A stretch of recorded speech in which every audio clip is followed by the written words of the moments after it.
स्वागत है आपका मेरे YouTube चैनल पर। कूल आगे के चैप्टर्स के लिए हमारे टेलीग्राम चैनल से जुड़ना मत भूलना। और हाँ, अगली कौन सी नॉवेल समझनी है कमेंट में बताओ फटाफट। डिंग, भाग्य के पुत्र चेन पिंगान का भाग्य 500 अंक कम हो गया। बधाई हो मेजबान, आपने 10,000 भाग्य खलनायक अंक प्राप्त कर लिए हैं। सिस्टम नोटिफिकेशन की आवाज़ आई और किन लैंग ने अपने फ़ोन पर झांग मिंगचेन द्वारा भेजा गया संदेश देखा, जो उसे कुछ हद तक मनोरंजक लगा। चूंकि उसे पहले ही गिरफ्तार किया जा चुका है, तो बेहतर होगा कि वह कुछ दिनों के लिए वहीं रहे। इससे उसे आगे के काम निपटाने में आसानी होगी। जहां तक नगर निगम ब्यूरो के निदेशक झांग के स्वयं वहां जाने की बात है, इसके बारे में सोचने की भी जरूरत नहीं है, बेशक उसी ने फ़ोन किया था। झांग मिंगचेन की रियल टाइम रिपोर्टों के बिना भी चेन जिकी ने उस व्यक्ति को अपने साथ ले जाने से पहले ही अपने संपर्कों के माध्यम से निदेशक झांग से संपर्क कर लिया था। मैं आपको नहीं जानता और मैंने कभी आपसे मुलाकात नहीं की है। कोई बात नहीं, संपर्क स्थापित करने के लिए जरूरी नहीं कि आमने सामने की मुलाकातें ही हों, मौखिक प्रचार बेहद आम है। नहीं तो वह छोटा कमीना चेन जिकी क्या भला कर सकता है। वह शायद खुद बुरी तरह घायल होने के बाद ही चेन पिंगान को रिहा करेगा। भाई किन, वहां लेटी हुई लिन शीर ने गहरी शर्मिंदगी के साथ बात की। उसे शक होने लगा था कि भाई किन जानबूझकर उसके नितंबों को छू रहा था और उन्हें जाने नहीं दे रहा था। क्या हुआ? किन लैंग ने अनजान होने का नाटक करते हुए अपना फ़ोन एक तरफ रख दिया। उसने अपने हाथ की ओर देखते हुए उसे दबाया और फिर तुरंत ऊपर उठाते हुए अजीब तरह से कहा, माफ़ कीजिए, मेरा ध्यान कहीं और भटक गया था और मैंने आपका ध्यान अपनी ओर खींच लिया। नहीं, कुछ नहीं। लिनशीर शर्मा गई और धीरे से बोली, मुझे बहुत खेद है भाई किन। आज आप इतने व्यस्त हैं, फिर भी आप मुझे एक्यूपंक्चर देने के लिए इतनी दूर तक आए। मुझे यकीन है कि मैंने आपके काम में बाधा डाली है। किन लैंग मुस्कुराया। दिन में न आने का उसका कारण केवल संदेह से बचना था, क्योंकि उसे डर था कि चेन पिंगान को झांग मिंगचेन के साथ उसके रिश्ते के बारे में पता चल जाएगा। लेकिन लिन शीर ऐसा नहीं सोचती थी। वह जानती थी कि दाओ भाई किन इतने व्यस्त थे कि उनके पास समय भी नहीं होता था, लेकिन शाम को वे बिना थके उसे एक्यूपंक्चर देने आते थे। इस दोस्ती से प्रभावित हुए बिना रहना असंभव होगा। इसे गलतफहमी ही रहने दो। किन लैंग लिन शीर की छोटी सी साजिश को भी समझ गया था। दाओ ने लापरवाही से हाथ हिलाते हुए कहा, कोई बात नहीं, मैं थोड़ा व्यस्त हूं, लेकिन लिन शीर, तुम्हारे पैरों को वाकई इलाज की ज़रूरत है। मैं चाहे कितना भी व्यस्त क्यों न रहूं, मुझे आने के लिए समय निकालना ही पड़ेगा। भाई किन, लिन शीर हकलाने लगी और अचानक उसके गाल लाल हो गए। किन लैंग बिस्तर पर बैठी उत्सुकता से पूछ रही थी, क्या हुआ? लिन शीर ने एक पल सोचा, फिर अपना सिर हिलाया। कुछ नहीं, कुछ नहीं। उसे थोड़ा अजीब लगा। असल में वह भाई किन से पूछना चाहती थी कि क्या उन्हें स्पर्श किया जाना पसंद है। अगर उसे छूना पसंद हो तो क्या होगा? क्या मुझे भाई किन को अपना नितंब छूने देना चाहिए? शर्म नहीं आती? ये इतना मज़ेदार है कि हंसी आ जाती है। बेशर्म, लिन शीर ने मन ही मन खुद को जकड़ लिया। तभी अपना काम खत्म करके आई जो जैकिंग सफ़ेद टी शर्ट और काली पेंसिल स्कर्ट पहने अंदर आई। उसने चश्मा ठीक किया, माथे पर पसीने की बूंदों के साथ लेटी लिंजिए को देखा और मुस्कुराते हुए पूछा, क्या एक्यूपंक्चर हो गया? किन लैंग ने सिर हिलाते हुए कहा, बिल्कुल सही है। सौभाग्य से यहाँ एक कमरा मिल गया, नहीं तो हम शायद अभी भी वापस लौट रहे होते। किन लैंग, मैंने तुम्हें बहुत सम्मान दिया है, लेकिन लगता है तुमने मेरी बातों को गंभीरता से नहीं लिया। जो जैकिंग आगे बढ़ी और किन लैंग को ध्यान से देखने लगी। उसकी कोमल आंखों में गहन अवलोकन का भाव था। मुझे याद है, मैंने तुम्हें कल रात बताया था कि आज सोमवार है ना? तुम भूले तो नहीं हो कि आज हफ्ते का कौन सा दिन है? चेन पिंगान नाम का दूसरा आदमी तो पहले ही घुल मिल चुका है और तुम इतनी देर रात को आ रहे हो। आज मुझे किसी चीज़ में देरी हो गई, लेकिन अगर ऐसा है तो शायद मुझे चेन पिंगान नाम के उस व्यक्ति का उदाहरण अपनाना चाहिए। किन लैंग को यह मज़ेदार लगा। चेन पिंगान को हिरासत में ले लिया गया है, उसे कम से कम कुछ दिनों के लिए जेल में बंद रखा जाएगा, कौन जाने दाव को कब रिहा किया जाएगा। अब ठीक है, चूंकि तुम जानती हो कि तुम गलत हो और अपनी गलतियों को सुधार सकती हो, इसलिए इस बार मैं तुम्हें दोष नहीं दूंगी। जो जैकिंग ने मुस्कुराते हुए उसे चिढ़ाया। फिर लिनशीर की ओर देखते हुए दाओ ने कुछ चिंता के साथ पूछा, लिनशीर, मैंने सुना है कि हुआंग वेनबिन ने आज फिर तुमसे अपने प्यार का इजहार किया। ये जगह इतनी छोटी है कि यहाँ होने वाली हर चीज़ को हर कोई देख सकता है। हल्की सी हवा के झोंके से ही यह अफवाह फैलाने वालों के बीच फैल गई। यह आश्चर्य की बात नहीं है कि जो जैकिंग को दाओ के मामले के बारे में पता था। लिनशीर ने सिर हिलाया। मैंने उसे स्पष्ट रूप से अस्वीकार कर दिया है, लेकिन वह हार मानने का कोई संकेत नहीं दिखा रहा है। लिनशीर, तुम्हें आगे से ज़्यादा सावधान रहना होगा। अगर रात को घर जाते समय तुम्हारे माता पिता तुम्हें लेने न आए, तो मुझे बता देना, मैं तुम्हें घर छोड़ दूंगी, जो जैकिंग ने अनजाने में कहा। ऐसा नहीं था कि वह बातों को लेकर ज़्यादा सोच रही थी, हुआंग वेनबिन की प्रतिष्ठा वास्तव में इतनी अच्छी नहीं थी। वांग शाओ और ली शाओ के साथ वे तियानहाई के 4 युवा स्वामी के रूप में जाने जाते थे और उनके द्वारा किए गए बुरे काम असंख्य थे। यहाँ तक कि दफ्तर में भी जोउ जेकिंग ने इसके बारे में सुना था। हालांकि दूसरी पार्टी का पारिवारिक पृष्ठभूमि काफ़ी मजबूत था और वह कई तरह के गलत कामों में शामिल थी, इसलिए उनकी सभी गलतियों को दबा दिया गया। शुरू में जोउ जेकिंग को लगा कि हुआंग वेनबिन की दिलचस्पी बस कुछ समय के लिए थी, या यूं कहें कि उसने अपने साथियों के साथ शर्त लगाई थी। लेकिन अब दूसरी बार कबूलनामा करना, खासकर सार्वजनिक रूप से, उसकी उम्मीदों से थोड़ा परे था। हुआंग वेनबिन ने अतीत में एक से अधिक बार लड़कियों को रिझाने के लिए घृणित तरीकों का इस्तेमाल किया है, और यहाँ तक कि उन्हें बहला फुसलाकर छोड़ने के बाद उन्हें छोड़ भी दिया है, जिसके कारण उन्हें गर्भपात कराना पड़ा।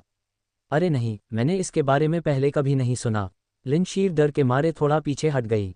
जोउ जेकिंग ने गंभीरता से कहा, ऐसा इसलिए है क्योंकि लिन शीर, तुम आमतौर पर बहुत शांत रहती हो और लोगों से कम ही बात करती हो, इसलिए स्वाभाविक रूप से तुम्हें इस तरह के संदेश सुनाई नहीं देते होंगे। उसके विपरीत उसे अक्सर दफ्तर में तियानहाई के 4 युवा मास्टर्स के बारे में खबरें सुनने को मिलती थीं। उनमें से प्रत्येक ने पिछले वाले से भी अधिक घृणित कार्य किया। हुआंग वेनबिन इसका एक विशिष्ट उदाहरण था। उसने एक बार एक लड़की को अपने माता पिता की नौकरी से धमकाया था। भले ही दूसरा पक्ष इनकार कर दे, उसके पास अपने परिवार की आजीविका दांव पर लगी होने के कारण उसके पीछे चलने के अलावा कोई विकल्प नहीं बचता। अंततः उसे गर्भपात कराना पड़ता है और उसका अंत दुखद होता है। मेरी माँ ने कहा कि वो आज रात मुझे लेने नहीं आ सकती, लिन शीर ने थोड़ा घबराते हुए कहा।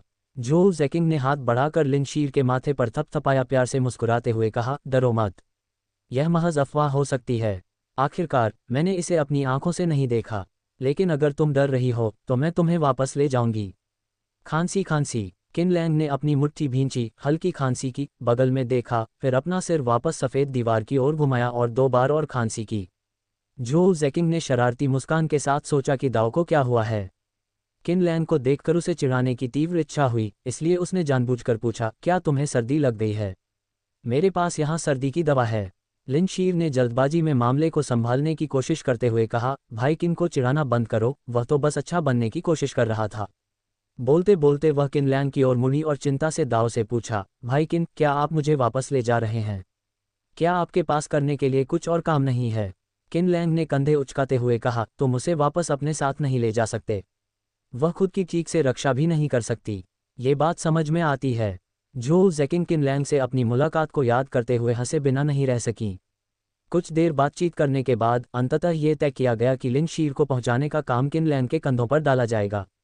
लगभग बिना किसी प्रयास के इलेक्ट्रिक व्हीलचेयर को धकेलते हुए किन लैंग ने अपना हाथ हैंडल बार पर रखा और लिन शीर से बातचीत करते हुए नूडल की दुकान की ओर तेजी से बढ़ गया।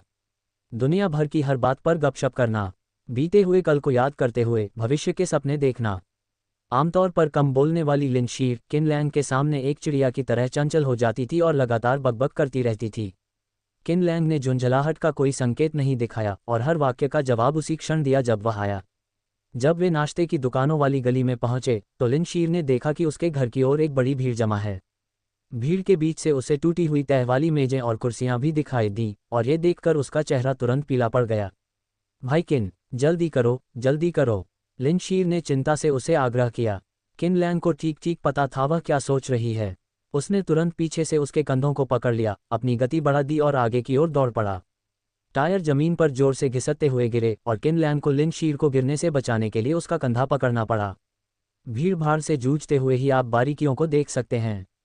नूडल की दुकान के अंदर और बाहर कई हटे कट्टे गुंडे बेरहमी से फोल्डिंग टेबल और कुर्सियों को तोड़ रहे थे, यहाँ तक कि पेय पदार्थ रखने वाले रेफ्रिजरेटर को भी टुकड़ों में तोड़ रहे थे, साथ ही गालियाँ और अपशब्द बोल रहे थे।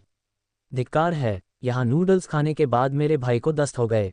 तुम कमीने हो, तुम्हारी जगह कितनी गंदी है। अब भी तुम्हारी हिम्मत कैसे हुई दरवाज़ा खोलने की? मेरी गांठ खोलो, सब कुछ तोड़ दो। ये तोड़। धिक्कार है उन निर्दयी व्यापारियों पर। उद्धरण चिन्ह ... उद्धरण चिन्ह। लिन शीर के पिता ने एक गुंडे का हाथ पकड़ते हुए बेताब होकर विनती की, हमारी दुकान सचमुच साफ है, यह जरूर कोई गलतफहमी होगी, यह कोई गलतफहमी है। गलतफहमी दूर हो जाओ, यहाँ से दफा हो जाओ। उस गुंडे ने लिन शीर के पिता को थप्पड़ मारकर दूर धकेल दिया और नूडल की दुकान में तोड़फोड़ मचाने लगा। तुम बिल्कुल नीच हो। वह कौन कमीना था जिसने तुम्हें ऐसा करने का आदेश दिया?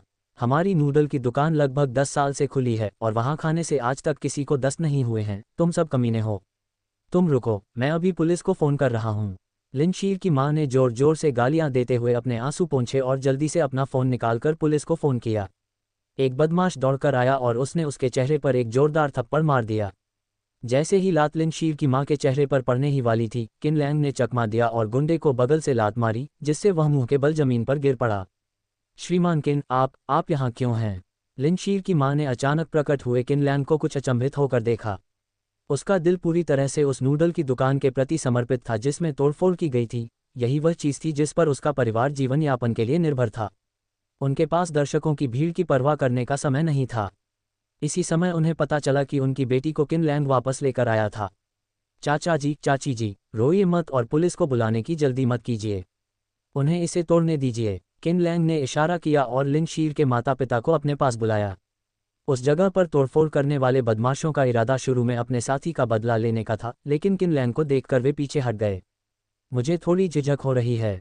किन लैंग देखने में योद्धा जैसा नहीं लगता था, लेकिन उसके व्यक्तित्व से झलकने वाली कुलीन आभा से यह स्पष्ट था कि वह एक साधारण परिवार से आया था, जो उनके सेवक हुआंग शाओ से कहीं अधिक कुलीन था। तुम मुझे क्यों देख रहे हो? इसे तोड़ो, तोड़ते रहो। किन लैंग ने गुंडों की ओर हाथ हिलाकर उन्हें उकसाया। लिन शीर के माता पिता बहुत परेशान थे। श्रीमान किन, आप उन्हें इसे तोड़ने कैसे दे सकते हैं? हमारा पूरा परिवार इसी नूडल की दुकान पर निर्भर है। लिन परिवार बहुत अमीर तो नहीं था, लेकिन गरीब भी नहीं था। हालांकि उनकी बेटी के पैरों में फिजियोथेरेपी के लिए बार बार अस्पताल जाने की जरूरत पड़ती थी, और इस नूडल की दुकान की बदौलत ही परिवार यह सब खर्च उठा पाता था। नूडल की दुकान में तोड़फोड़ की गई है और परिवार की आजीविका खतरे में पड़ने वाली है। किन लैंग मुस्कुराए और दाव को दिलासा देते हुए बोली, कोई बात नहीं, गलती उनकी है। उन्हें नुकसान की भरपाई तो करनी ही होगी। उनसे बहस करने का क्या फ़ायदा? इसके अलावा ये तो बस कुछ पिस्सू हैं, असली परेशानी पैदा करने वाले ये नहीं हैं। जब वह बोल रहा था, किन लैंग ने लिन शीर के कंधे पर थपथपाया और एक दिशा की ओर इशारा किया।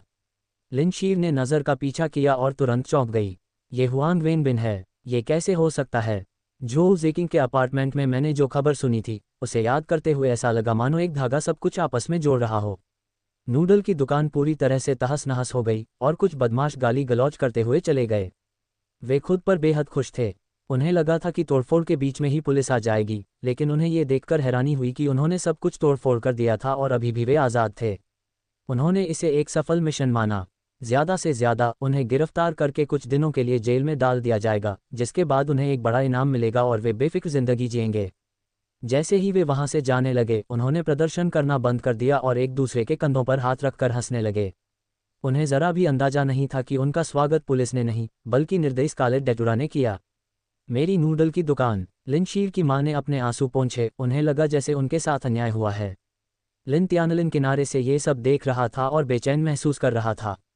वह इसे रोकना चाहता था, लेकिन दूसरी तरफ बहुत सारे लोग थे और मार पड़ने से उसकी निराशा और बढ़ जाती। इस नज़ारे को देखने के लिए जमा हुई भीड़ तुरंत तितर-बितर हो गई। तभी थोड़ी दूर से हुआंग वेनबिन चलकर आया, जो स्पष्ट रूप से डिजाइनर कपड़े पहने हुए था और उसकी छाती पर लोगो छपा हुआ था। उसने मुस्कुराते हुए व्हीलचेयर पर बैठी लिन शीर को घूरा और दाव को चिढ़ाते हुए कहा, लिन शीर, तुम्हारे घर को क्या हुआ? तुम्हारी नूडल की दुकान भी टूट गई। लिन शीर अपनी व्हीलचेयर पर बैठी थी, उसका चेहरा दुख और आक्रोश से भरा हुआ था। तुमने किसी से यह करवाया है ना? हुआंग वेनबिन, मैंने कभी सोचा भी नहीं था कि तुम इस तरह के इंसान हो। हुआंग वेनबिन ने सिर हिलाते हुए कहा, लिन शीर, तुम इस तरह की बकवास नहीं कर सकते। तुम ये कैसे कह सकते हो कि मैंने किसी से यह करवाया? मैं भला ऐसा कैसे कर सकता हूँ? वह बेवकूफ़ नहीं है, वह स्वेच्छा से इसे स्वीकार क्यों करेगा?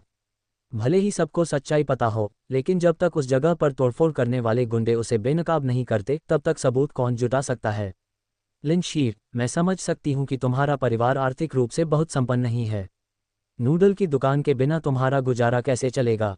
क्यों ना तुम मुझे अपनी देखभाल करने दो? लिन शीर ने दांत पीसते हुए गुस्से से चिल्लाकर कहा, तुम सपना देख रहे हो? असंभव, मैं इसके लिए राजी नहीं होंगी।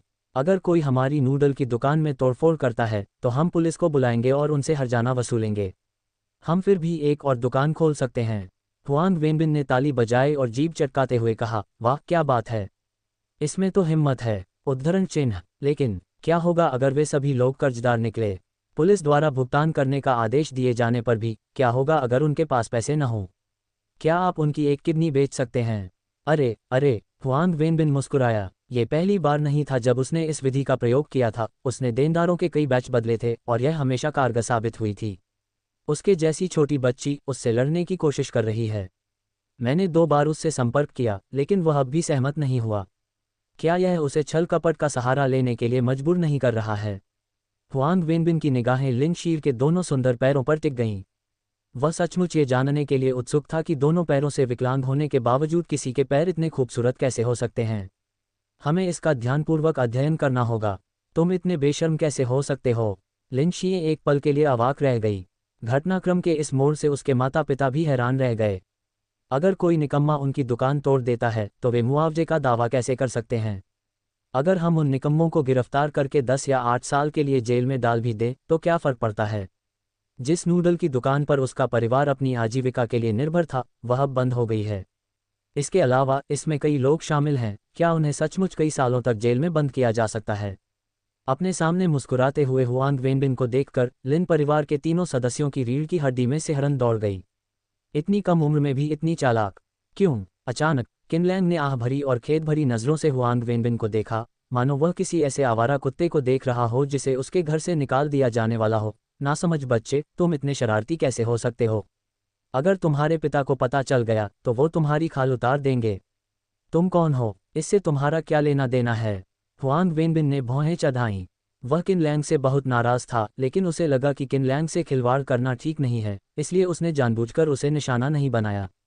लेकिन किसे पता था कि दाव के मुसीबत खड़ी करने से पहले ही किनलैंग उसके लिए मुसीबत खड़ी करना शुरू कर देगा। हम इसे कैसे बर्दाश्त कर सकते हैं? हुआंग वेनबिन, उसे कभी किसी ने धमकाया ही क्यों नहीं? क्या ये तुम्हारा बॉयफ्रेंड है? हुआंग वेनबिन ने किनलैंग की ओर इशारा किया, फिर लिन शीर को कुछ हद तक अनफ्रेंडली नज़र से देखा। लिन शीर ने गुस्से से उसकी ओर देखा लेकिन कुछ नहीं कहा। ये स्पष्ट नहीं है कि दाव समझौता करने का इरादा रखता है या बस हुआंग वेनबिन जैसे घिनौने व्यक्ति के साथ बातचीत न करने का विकल्प चुनता है। लानत है, कमीनी! हुआंग वेनबिन ने गाली गलौज की और लिन शीर के माता पिता के सामने भी घमंडी रवैया अपनाया। मुझे लगा था कि तुम कुंवारी हो और तुम्हें कभी किसी ने छुआ नहीं है, लेकिन पता चला कि तुम तो बस एक बेकार चीज़ हो। तुम! ये सुनकर लिन शीर की आंखें तुरंत लाल हो गईं। कोई इतना निर्लज कैसे हो सकता है? सिर्फ इसलिए कि उसने उसके प्रस्ताव को ठुकरा दिया, उसने लोगों को उसके परिवार की नूडल की दुकान में तोड़फोड़ करने के लिए भेजा। अब जब मामला सुलझा नहीं है तो वह उसे बुरी तरह कोस रहा है। स्नैप! लिन शीर के कुछ बोलने से पहले ही किनलैंग आगे बढ़ा और उसके चेहरे पर एक जोरदार थप्पड़ मार दिया। हुआंग वेनबिन के बाएं गाल में तेजी से सूजन आने लगी, जो नग्न आंखों से स्पष्ट रूप से दिखाई दे रही थी। तुम्हारी हिम्मत कैसे हुई मुझे मारने की? हुआंग वेनबिन ने अपना चेहरा ढंक लिया और किनलैंग को गुस्से से घूरने लगा। गुस्से में आकर उसके मुंह से वही अपशब्द निकल गए जो वह अक्सर बोलता था। किनलैंग ने उसे फिर से जोर से थप्पड़ मारा। जल्द ही हुआंग वेनबिन का चेहरा दोनों तरफ से एक ही आकार का हो गया। पुकारना! किनलैंग ने राहत की सांस ली और अब उसे काफी सुकून महसूस हो रहा था। नहीं तो वहाँ हमेशा अजीब सा लगता है, वह जगह असममित दिखती है और इससे मुझे बहुत असहजता होती है। बस तुम इंतजार करो। हुआंग वेनबिन ने अभी अभी किनलैंग को एक बड़े आदमी को इतनी जोर से लात मारते देखा था कि वह मुंह के बल गिर पड़ा। दाव की कुशलता को जानते हुए उसने खुद ऐसा नहीं किया, बल्कि मदद के लिए अपना फ़ोन निकाला। लेकिन किनलैंग को इन सब झंझटों की कोई परवाह नहीं थी। उसने झट से फ़ोन छीन लिया और जैसे किसी चूजे को पकड़े हो वैसे ही हुआंग वेनबिन के फिंगरप्रिंट से उसे अनलॉक किया। फिर उसने कॉन्टैक्ट्स खोले, कॉल किया, स्पीकर फ़ोन ऑन किया और फ़ोन हुआंग वेनबिन के कान से लगा दिया। अगर कुछ कहना हो तो बोल दो, वरना चुप रहो, मैं व्यस्त हूँ। फ़ोन के दूसरी तरफ हुआंग चेंग की आवाज़ में चिड़चिड़ापन साफ झलक रहा था। हुआंग वेनबिन ने अपने सामने खड़े किनलैंग को देखा और दांत पीस लिए। असल में उसने अपने पिता को सूचित करने की योजना नहीं बनाई थी और केवल किसी और से इस मामले को निपटाने का इरादा किया था, लेकिन अब उसने अपना इरादा बदल दिया था। चूंकि किनलैंग मरना चाहता है तो उसे मरने दो। पापा, मेरी पिटाई हो गई है। जल्दी से लोगों को बुलाओ मुझे बचाने के लिए। ये फूड स्ट्रीट पर लिन फैमिली नूडल रेस्टोरेंट में हुआ है। धिक्कार है, मेरे वीर्य को छूने की हिम्मत कौन करता है? रुको, मैं अभी आ रहा हूँ। Beep beep beep. Call cut गई, केवल डायल टोन ही सुनाई दे रही थी। हुआंग वेनबिन की आंखें लाल हो गई थीं और उसने गुस्से से किनलैंग पर चिल्लाते हुए कहा, जब मेरे पिताजी आएंगे तो तुम मर जाओगे। तुम्हारी हालत बहुत खराब है, इसलिए मैं अब तुम्हें नहीं मारूंगा। फिलहाल मैं तुम्हें तूफान से पहले की शांति का अनुभव करने दूंगा। किनलैंग ने कंधे उचका दिए, वह अब हुआंग वेनबिन से और ज्यादा उलझना नहीं चाहता था। ये बंदा सिर्फ एक ट्रोल है, सन ऑफ डेस्टिनी के लिए दिखावा करने और खुद को शर्मिंदा करने का एक जरिया है। इस पर शब्दों को बर्बाद करने की कोई जरूरत नहीं है। सारा ध्यान हुआंग चेंग पर केंद्रित है, अन्यथा हुआंग वेनबिन को मारने के लिए इतनी मशक्कत करना क्या जरूरी होता। भाई किन, क्या आप ठीक रहेंगे? हुआन परिवार का बहुत दबदबा है, उनसे हल्के में नहीं लिया जा सकता। लिन शीर बहुत चिंतित थी, उसे डर था कि किन लैंग को कुछ हो न जाए। किन लैंग ने स्नेहपूर्वक हाथ बढ़ाया और दाव के लंबे बालों को सहलाया, जो एक पोनीटेल बनने की क्षमता रखते थे, और उसे दिलासा देते हुए कहा, डरो मत, मैं तुम्हारे साथ हूँ। फिर उसने लिन तियानलिन और उसकी पत्नी की ओर देखा और कहा, चाचा और चाची, आपको हिसाब लगाना चाहिए कि इस दुकान की मरम्मत में कितना खर्च आएगा। असली बेवकूफ़ तो जल्द ही आने वाला है, अधिक लंबे समय बाद तक नहीं। स्नैक स्ट्रीट के पास एक अधेड़ उम्र का आदमी, जो किसी बदमाश जैसा दिखता था, काले रंग के कपड़े पहने कम से कम 20 अंगरक्षकों के साथ गुस्से में चलता हुआ आया। उस गिरोह का नेतृत्व करने वाला दबंग व्यक्ति हुआंग चेंग था। उसकी वर्तमान संपत्ति पूरी तरह से उस समय की उसकी साहसी और निर्मम लड़ाई के कारण अर्जित की गई थी, और उसका स्वभाव बहुत उग्र था। उनके इकलौते बेटे की पिटाई हुई और उन्होंने बैठक में अपनी सारी रुचि खो दी और हमले को शांत करने में मदद करने के लिए तुरंत वहां पहुंच गए। पिताजी, यही वो आदमी है जिसने मुझे मारा था। हुआंग वेनबिन ने किन लैंग की ओर इशारा किया और गुस्से से उसे घूर कर देखा। हुआंग चेंग, जो पहले तो गुस्से से आग बबूला था, उसने पीछे मुड़कर देखा और किन लैंग को लिन शीर के बगल में खड़ा तो वह अपने होठों को फड़फड़ाने से खुद को रोक नहीं पाया। वह मुड़ा और अपने बेटे के चेहरे पर जोरदार थप्पड़ मारा। चुप रहो, क्या तू मौत को दावत दे रहा है? तेरी हिम्मत कैसे हुई यंग मास्टर किन से पंगा लेने की? क्या तू जीना नहीं चाहता? हुआंग वेनबिन ने अपने जलते हुए गाल को ढांक लिया, उसकी आशंका सच साबित हो गई। उन्हें लगा कि किन लैंग से खिलवाड़ करना ठीक नहीं है, लेकिन पिटाई के बाद उन्हें गुस्सा क्यों नहीं आता? अब जब उसके पिता आ गए हैं तो किन लैंग को सबक सिखाने के बजाय उसे जोरदार थप्पड़ पड़ा है। उसके जैसे मूर्ख को भी पता है कि क्या हो रहा है। किन लैंग का बैकग्राउंड तो उसकी कल्पना से भी कहीं ज्यादा प्रभावशाली है। युवा स्वामी किन, मुझे खेद है, यह एक गलतफहमी थी, ये सब एक गलतफहमी थी, बच्चा नहीं समझता, कृपया इसे दिल पर न लें, बस इसे भूल जाएं जैसे एक फौट। हुआंग चेंग पहले भी डिंगफेंग सभा में शामिल हो चुका था। हालांकि उसने किन लैंग से बातचीत नहीं की थी, लेकिन उसने दूर से ही उसे देखा था। यह एक ऐसा वीआईपी है जिसका तांग भी अत्यंत सम्मान करता है, भला वह उसे नाराज करने का जोखिम कैसे उठा सकता है। भूत, लिन की मां ने मुश्किल से अपनी बात कही और आश्चर्य भरी नजरों से किन लैंग को घूरने लगी। जी दाओ किन लांग कुलीन वर्ग से थे, लेकिन उन्होंने कभी सोचा भी नहीं था कि सिर्फ उनके वहां खड़े रहने से ही 20 से अधिक अंगरक्षकों को लेकर आए हुआंग चेंग इतने भयभीत हो जाएंगे कि वे हिलने की भी हिम्मत नहीं करेंगे। अपने बेटे को बुरी तरह पिटते देख वे घुटने टेक कर बैठ गए। इस दुकान की कीमत कितनी थी? मैं इसके लिए भुगतान करूंगा। हुआंग चेंग ने तुरंत लिन शीर से उसके माता पिता के बारे में पूछा। क्या दुकान में तोड़फोड़ करें? उन्होंने ये तरीका पहले भी अनगिनत बार देखा था। उनके असली कौशल को विरासत में पाने वाला उनका बेटा ही तो हो सकता था। लिन तियानलिन हकलाते हुए बोली, लगभग 3। उसके बोलने से पहले ही हुआंग चेंग ने तुरंत सहमति जताते हुए कहा, ठीक है, 3 मिलियन ही सही, मैं थोड़ी देर में आपको भेज दूंगा। लिन तियानलिन हक्का बक्का रह गया। उसे 3 मिलियन नहीं, बल्कि 3 लाख चाहिए थे।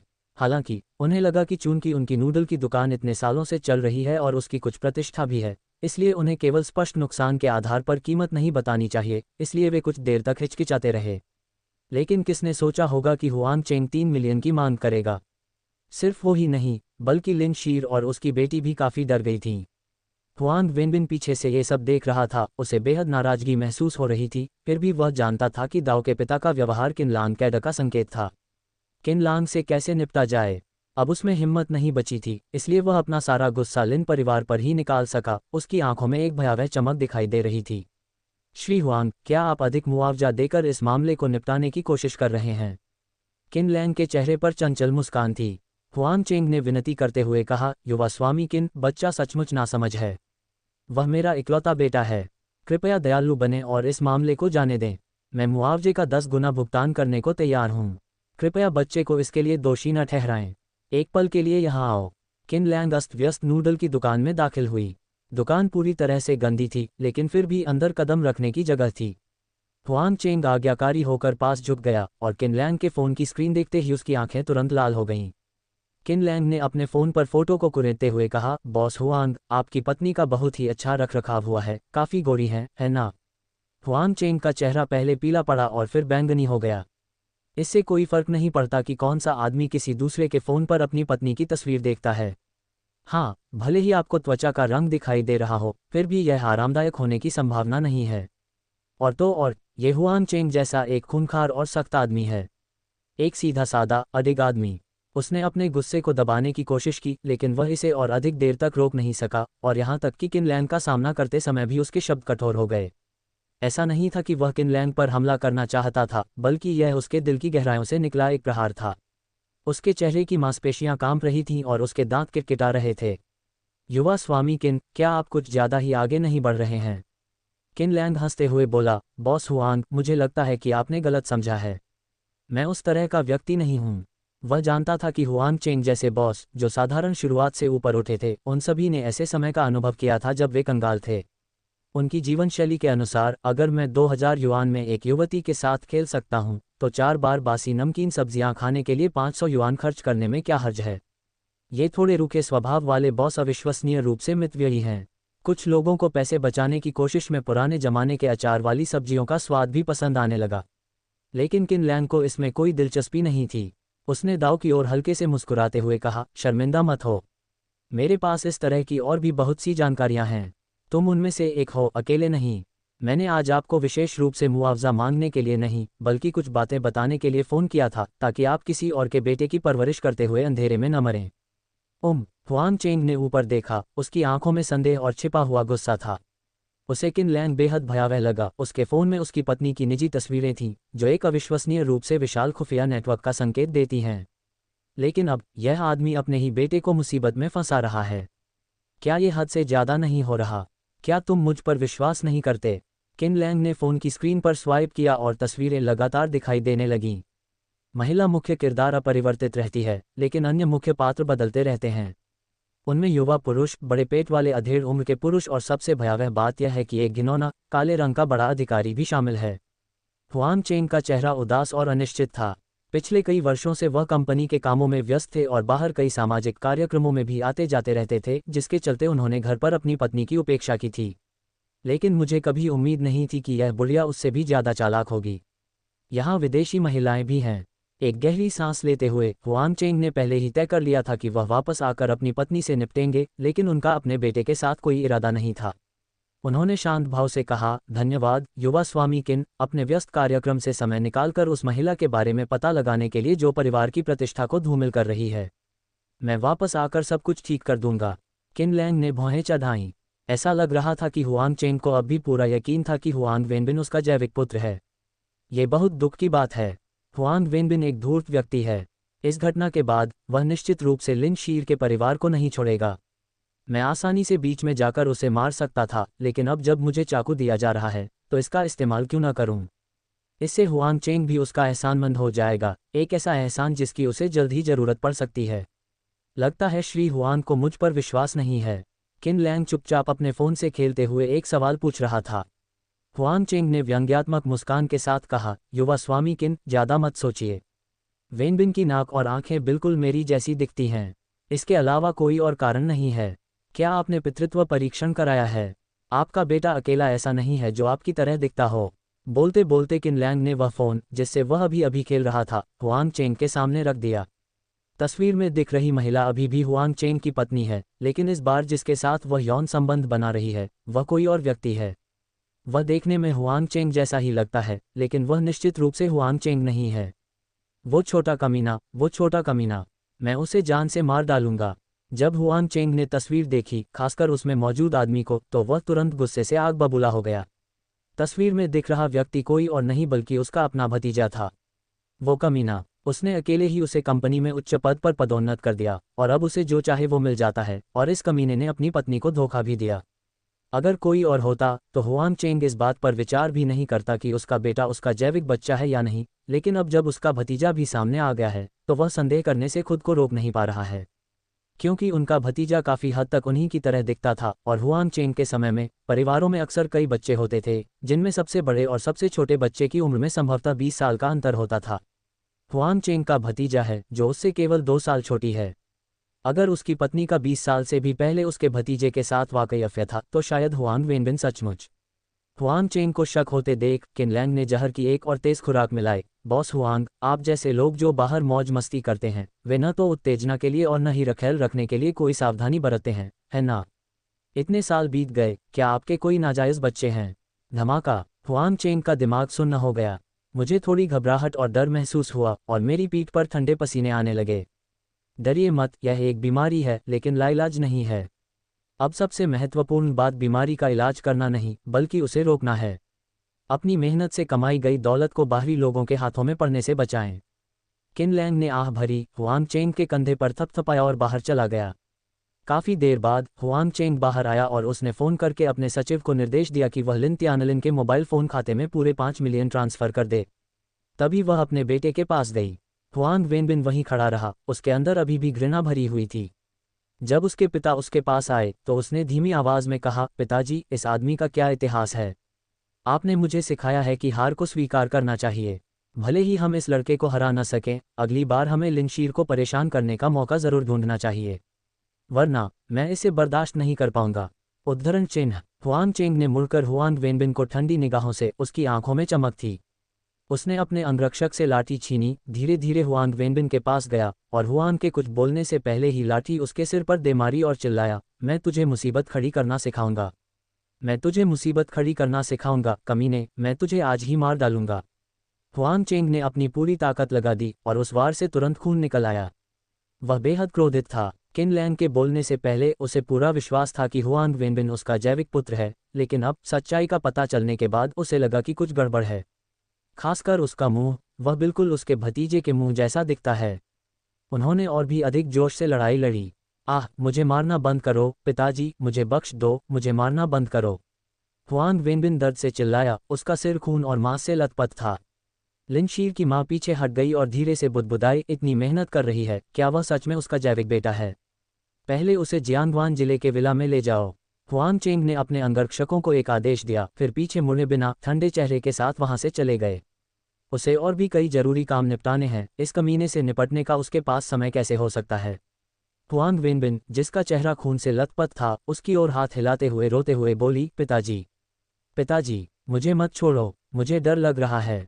उसकी चीखें धीरे धीरे कर्कश गर्जना में बदल गईं और अंततः अंगरक्षकों ने उसे बलपूर्वक घसीटकर दूर ले गए। केवल शोक भरी चीखों की एक श्रृंखला ही शेष रह गई, जो काफी देर तक जारी रही। पिता विदाई देते हैं, बेटा रोता है। अपने सामने के दृश्य को देखकर किन लैंग ने गहरी आह भरी। लिन परिवार के तीनों सदस्य चुपचाप सिर हिलाते हुए पीछे पीछे चल रहे थे। तभी एक झंझनाहट के साथ लिन तियानलिन के फोन पर एक नए संदेश की सूचना आई। उसने अपना फोन खोला और उसमें एक टेक्स्ट मैसेज देखा जिसमें धनराशि के आगमन की पुष्टि की गई थी। इकाई, दहाई, सैकड़ा, हजार, 10,000, लाखों। लिन तियानलिन पूरी तरह से स्तब्ध होकर मन ही मन गिनती करने लगी। 5 मिलियन लोग आ चुके हैं। पहले तो उसे लगा कि यह हुआंग चेंग का बहाना मात्र है और मुआवजे की सटीक राशि पर बातचीत होनी बाकी है। लेकिन किसे पता था कि दाव को इतने कम समय में ही पैसा मिल चुका था। तुम इस तरह क्या घूर रहे हो? झाओ मिंगयुए ने आंखें घुमाईं, आगे बढ़ी और अपने पति के फोन पर एक नज़र डाली। फुफकार। झाओ मिंगयुए भी हॉर्न फुटी, उनकी पुतलियां तेजी से सिकुड़ गईं। उसने पीछे मुड़कर उस नूडल की दुकान को देखा जिसे उसका परिवार कई वर्षों से चला रहा था, और उसके दिल में एक अजीब सी भावना घर कर गई। क्यों न हम नूडल की दुकान का जीर्णोद्धार करें, हुआंग वेनबिन को वापस बुलाएं और फिर से तोड़फोड़ करें। नहीं तो उसे पैसे अपने पास रखने में असहज महसूस होगा। लिन तियानलिन ने कहा, श्री किन, हुआंग चेंग द्वारा उल्लिखित 5 मिलियन का मुआवजा प्राप्त हो चुका है। वह लालची व्यक्ति नहीं है, ये बात उनकी बेटी से ही पता चल जाती है।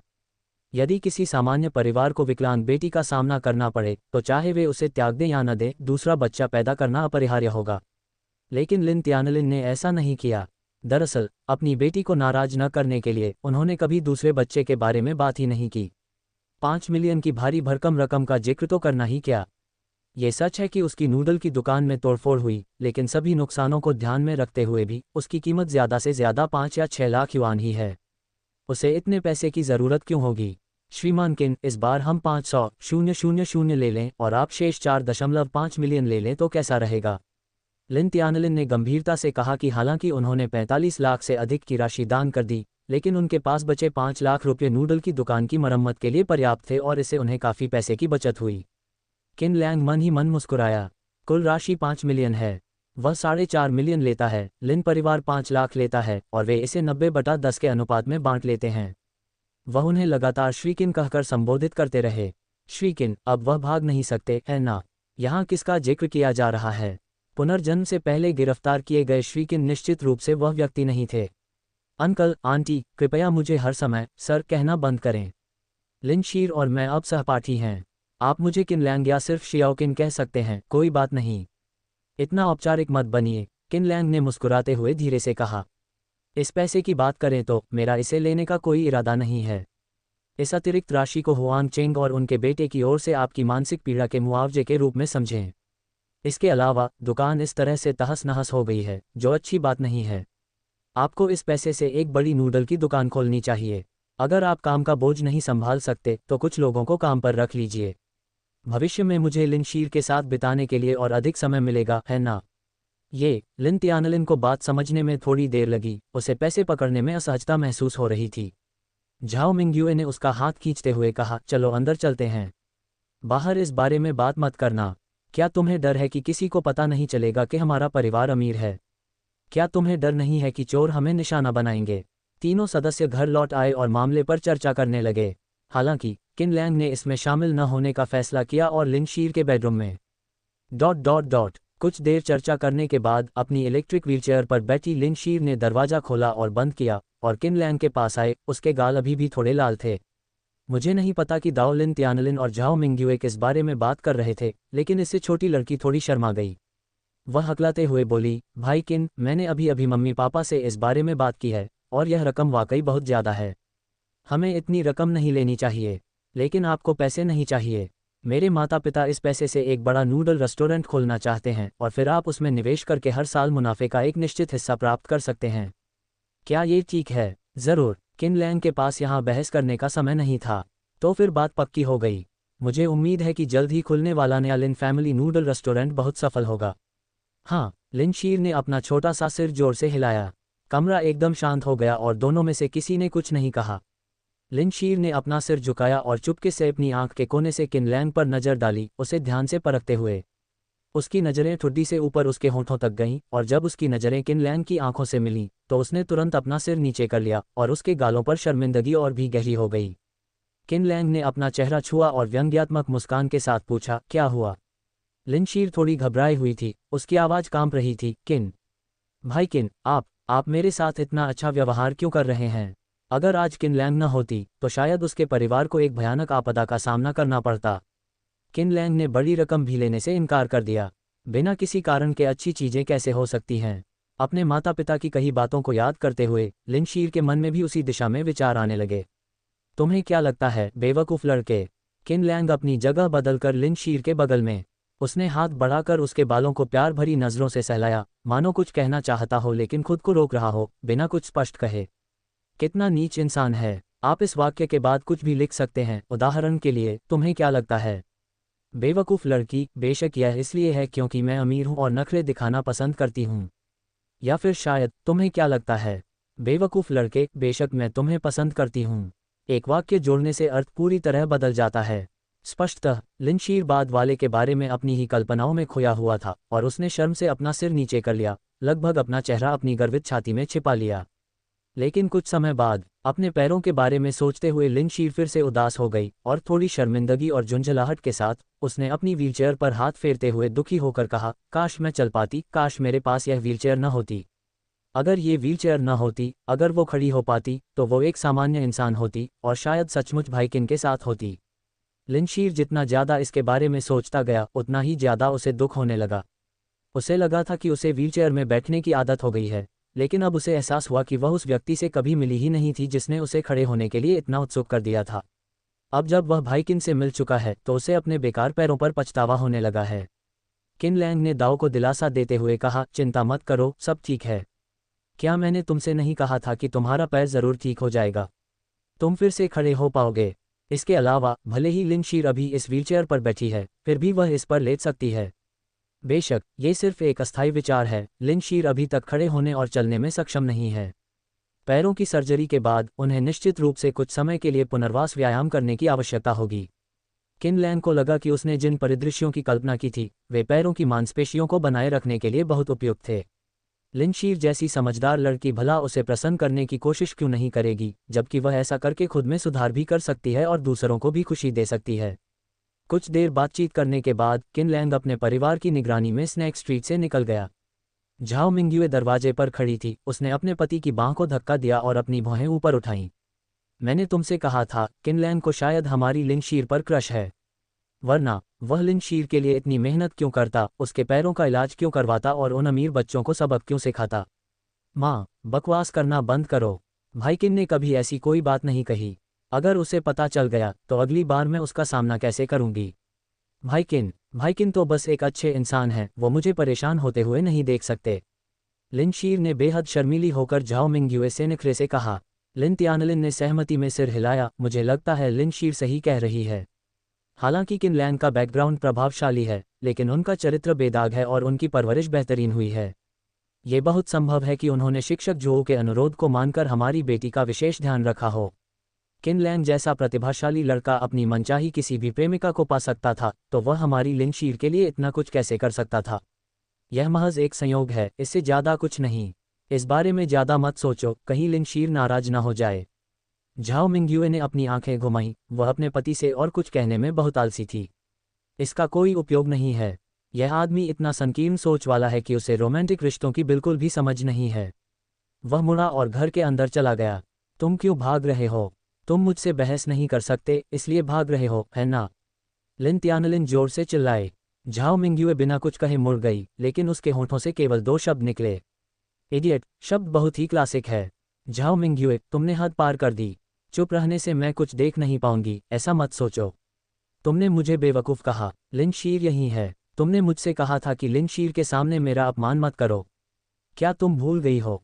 लिन तियानलिन ने विरोध किया, फिर अपनी बेटी की ओर मुड़कर गंभीरता से कहा, लिन शीर, तुम भविष्य में अपनी माँ जैसी नहीं बन सकती। तुम फालतू बातें नहीं कर सकती और तुम गाली गलौज तो बिल्कुल नहीं कर सकती। समझी? उद्धरण चिन्ह। लिन शीर के खूबसूरत होंठ हल्के से फड़फड़ाए। वह सचमुच अपनी माँ को उसी तरह डांटना चाहती थी, लेकिन वर्षों की आदत ने उसे जबरदस्ती रोक लिया। बिना कुछ कहे उसने अपनी खूबसूरत चमकदार आंखें बंद कर लीं और अपने पिता को देखा, फिर बेजान भाव से मुंह फेर लिया, अपनी इलेक्ट्रिक व्हीलचेयर में बैठी और चली गई। अरे, आज तुम दोनों को क्या हो गया है? तुम दोनों अजीब व्यवहार कर रहे हो। मुझे बिल्कुल पसंद नहीं करते, है ना? तुम्हें लगता है कि मैं इस घर के रास्ते में रुकावट हूँ।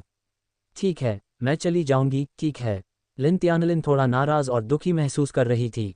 ची ची ची। लिन शीए अपनी इलेक्ट्रिक व्हीलचेयर पर बैठी हुई, हाथ में कंबल लिए बाहर आए और अपने पिता को देते हुए बोली, रात को बाहर बहुत ठंड होती है। अगर आप पार्क की बेंच पर सोएंगे तो कंबल ओढ़कर आपको ठंड नहीं लगेगी। लिन तियानलिन ने अपना मुंह खोला, लेकिन एक शब्द भी नहीं बोल सकी। उन्हें लगा कि उनके प्रति पितृभक्ति का भाव प्रदर्शित किया गया है। विला, बैठक कक्ष। किनलैंग सोफे के सामने खड़ा होकर दाओ की प्रशंसा करते हुए बोला, तुम्हारे कौशल में सुधार हुआ है, लेकिन तुम्हें अभी भी हर दिन लगन से अभ्यास करने की जरूरत है। उसने एक ग्रहनुमा प्याला निकाला और चेन जिकी की ओर उछालते हुए दाओ को निर्देश दिया, ये चीज़ तुम्हें इस कौशल में और अधिक निपुणता से महारत हासिल करने में मदद करेगी। इस छोटे से नाश्ते को कम मत समझना। अगर तुम इसे बिना चम्मच के पूरा खा जाओ तो समझ लो कि तुमने स्नातक की उपाधि प्राप्त कर ली है, समझे? समझना, आपको कुछ भी नहीं पता। चेन जिकी ने अपनी आंखें घुमाईं, अपने आंसू पोंछे और अब उसे उस आदमी से बात करने की कोई इच्छा नहीं थी। सुराग कहाँ है? मुझे बताओ। चेन जिकी सुराग ढूंढने लगी। अगर किनलैंग ने उनका इस्तेमाल उसे ब्लैकमेल करने के लिए नहीं, तो वह बिना किसी कारण के उसके पास क्यों आती? अरे, कोई बात नहीं, मैंने पहले ही एक कॉपी बना ली है, आप बस देख लीजिए। किनलैंग ने सोफे के कुशन के नीचे से दस्तावेजों का एक बंडल निकाला और उसे चेन जिकी की ओर फेंक दिया। चेन जिकी वहां खड़ी होकर ध्यान से पन्ने पलट रही थी। जैसे जैसे वह और तस्वीरें पलटती गई, उसका चेहरा और भी बिगड़ता गया। अंत में जब उसने वह तस्वीर देखी जो उसे धुंधली सी याद थी, तो वह सदमे से आंखें फाड़ बैठी। ये कैसे संभव है? वह अभी भी जीवित कैसे हो सकता है? क्या उसने ये सब किया? चेन जिकी की अविश्वास भरी बातें। उसने कभी कल्पना भी नहीं की थी कि उसका चाचा अभी भी जीवित है और सभी सुराग उसी की ओर इशारा कर रहे थे। क्या यह उसका चाचा था जिसने ड्रैगन और फीनिक्स परिवारों में शादी करके और एक धनी परिवार में विवाह करके सामाजिक सीढ़ी चढ़ने के लिए अपने ही परिवार को जबरदस्ती तोड़ दिया था? अगर बात सिर्फ जोड़ों को अलग करने की होती तो बात कुछ और होती, वो बस एक घटिया इंसान होता। लेकिन हकीकत यह है कि कई जाने जा चुकी हैं। ये सुराग सच नहीं हो सकता, ज़रूर कोई गलतफहमी हुई है। चेन जिकी ने ऊपर देखा और अपना सिर जोर से हिलाया, उसे इस पर विश्वास करने की इच्छा नहीं थी। किनलैंग ने कंधे उचकाए और एक और मशहूर वाक्य कहा, अगर आप ऐसा सोचते हैं तो मैं इसके बारे में कुछ नहीं कर सकता। मैंने तुम्हें सुराग दे दिए हैं, मानो या ना मानो। साथ ही मैं तुम्हें सलाह देना चाहता हूँ, बेवजह मुसीबत मोल मत लो। इससे वे सतर्क हो जाएंगे। तुम्हारे चाचा का परिवार पूरे शंघाई में काफ़ी प्रभावशाली है। तुम्हारी मौजूदा स्थिति को देखते हुए अगर तुम मुसीबत मोल लोगे तो कल तक तुम्हारा नामो निशान मिट जाएगा। ऐसा नहीं था कि वह जानबूझकर चेन ज़िकी को डराने की कोशिश कर रहा था। अमीर परिवारों में ऐसा ही होता है। भले ही आपको पता हो कि दाओ चेन ज़िकी के चाचा ने पहले भी ऐसे जघन्य अपराध किए हैं, फिर भी ज़्यादा से ज़्यादा मामला परिवार के भीतर ही सुलझ जाएगा। लेकिन अगर चेन ज़िकी जैसे व्यक्तित्व वाला कोई व्यक्ति उनके घर आ जाए तो वे खबर फैलने से रोकने के लिए उसे ज़रूर मार डालेंगे। सचमुच वही है। क्यों? आखिर वही क्यों हो सकता है? चेन ज़िकी की खूबसूरत आंखों में आंसू भर आए। उसके चाचा और चाची के परिवार के सभी सदस्य, जिनमें कई बुजुर्ग भी शामिल थे, उसके प्रति बहुत दयालु थे। उस समय घटी त्रासदी ने उसे लगभग आत्महत्या करने पर मजबूर कर दिया था। वह अपने चाचा पर शक नहीं करना चाहती थी, लेकिन उस समय घटनास्थल पर मलबे के बीच एक जला हुआ शव पड़ा था और जांच के नतीजों से भी यही संकेत मिला कि वह उसके चाचा का शव था। लेकिन अब उसके चाचा अभी भी जीवित हैं। इसके अलावा वह कई वर्षों से तियानहाई शहर में नजर नहीं आए हैं। क्या वह सचमुच मेरे चाचा का शव था, या फिर यह सजा से बचने के लिए इस्तेमाल किया गया कोई छलावा था? इसे एक अतिरिक्त बोनस समझो। मैं तुम्हें कुछ और बताऊंगा। किन लैंग ने चेन ज़िकी की आंखों में देखते हुए गंभीरता और निष्ठा से कहा, जिन 9 कुओं में तुम्हारी चाची का शव रखा गया था वे उतने सरल नहीं हैं जितना तुम सोचती हो।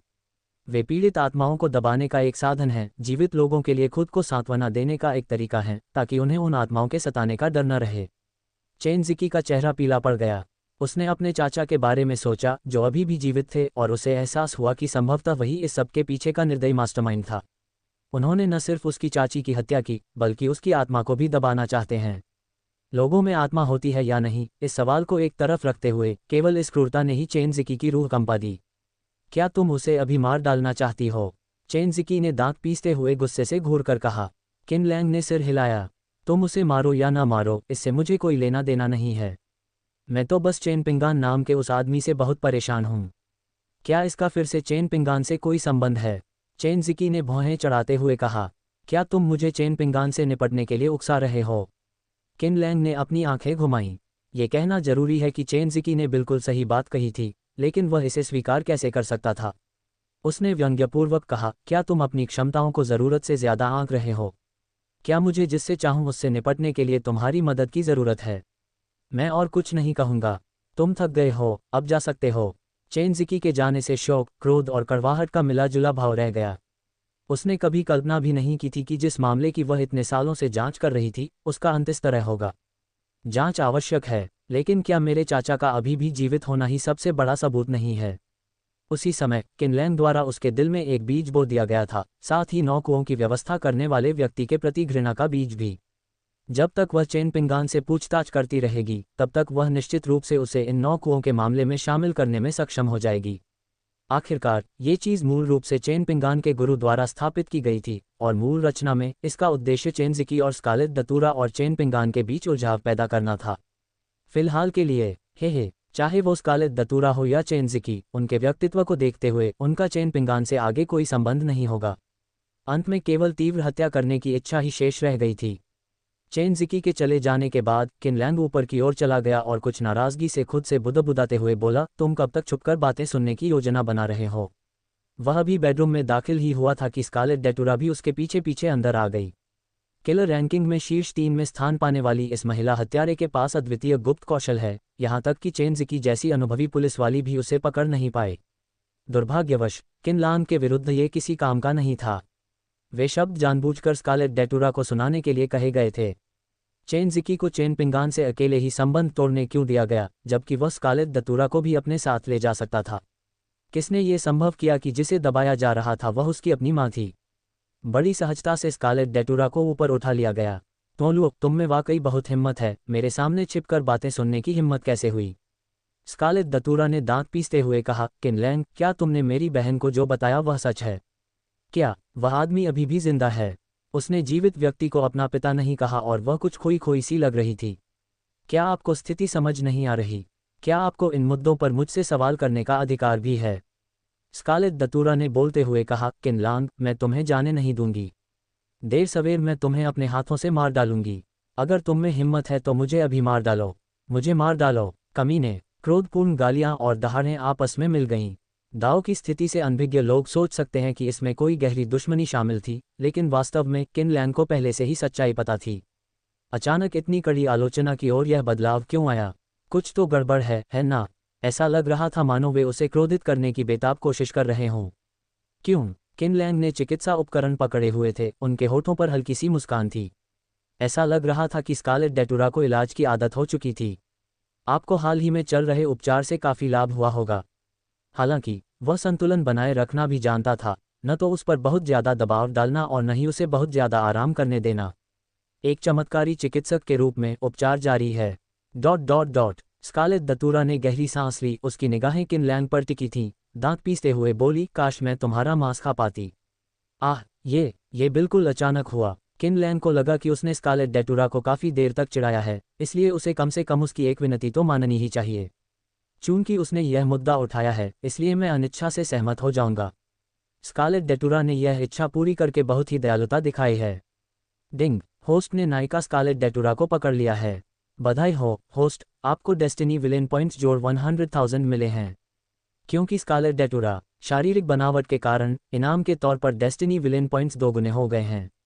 किन लैंग ने स्कारलेट डेटुरा को घुमाकर अपने सामने कर लिया।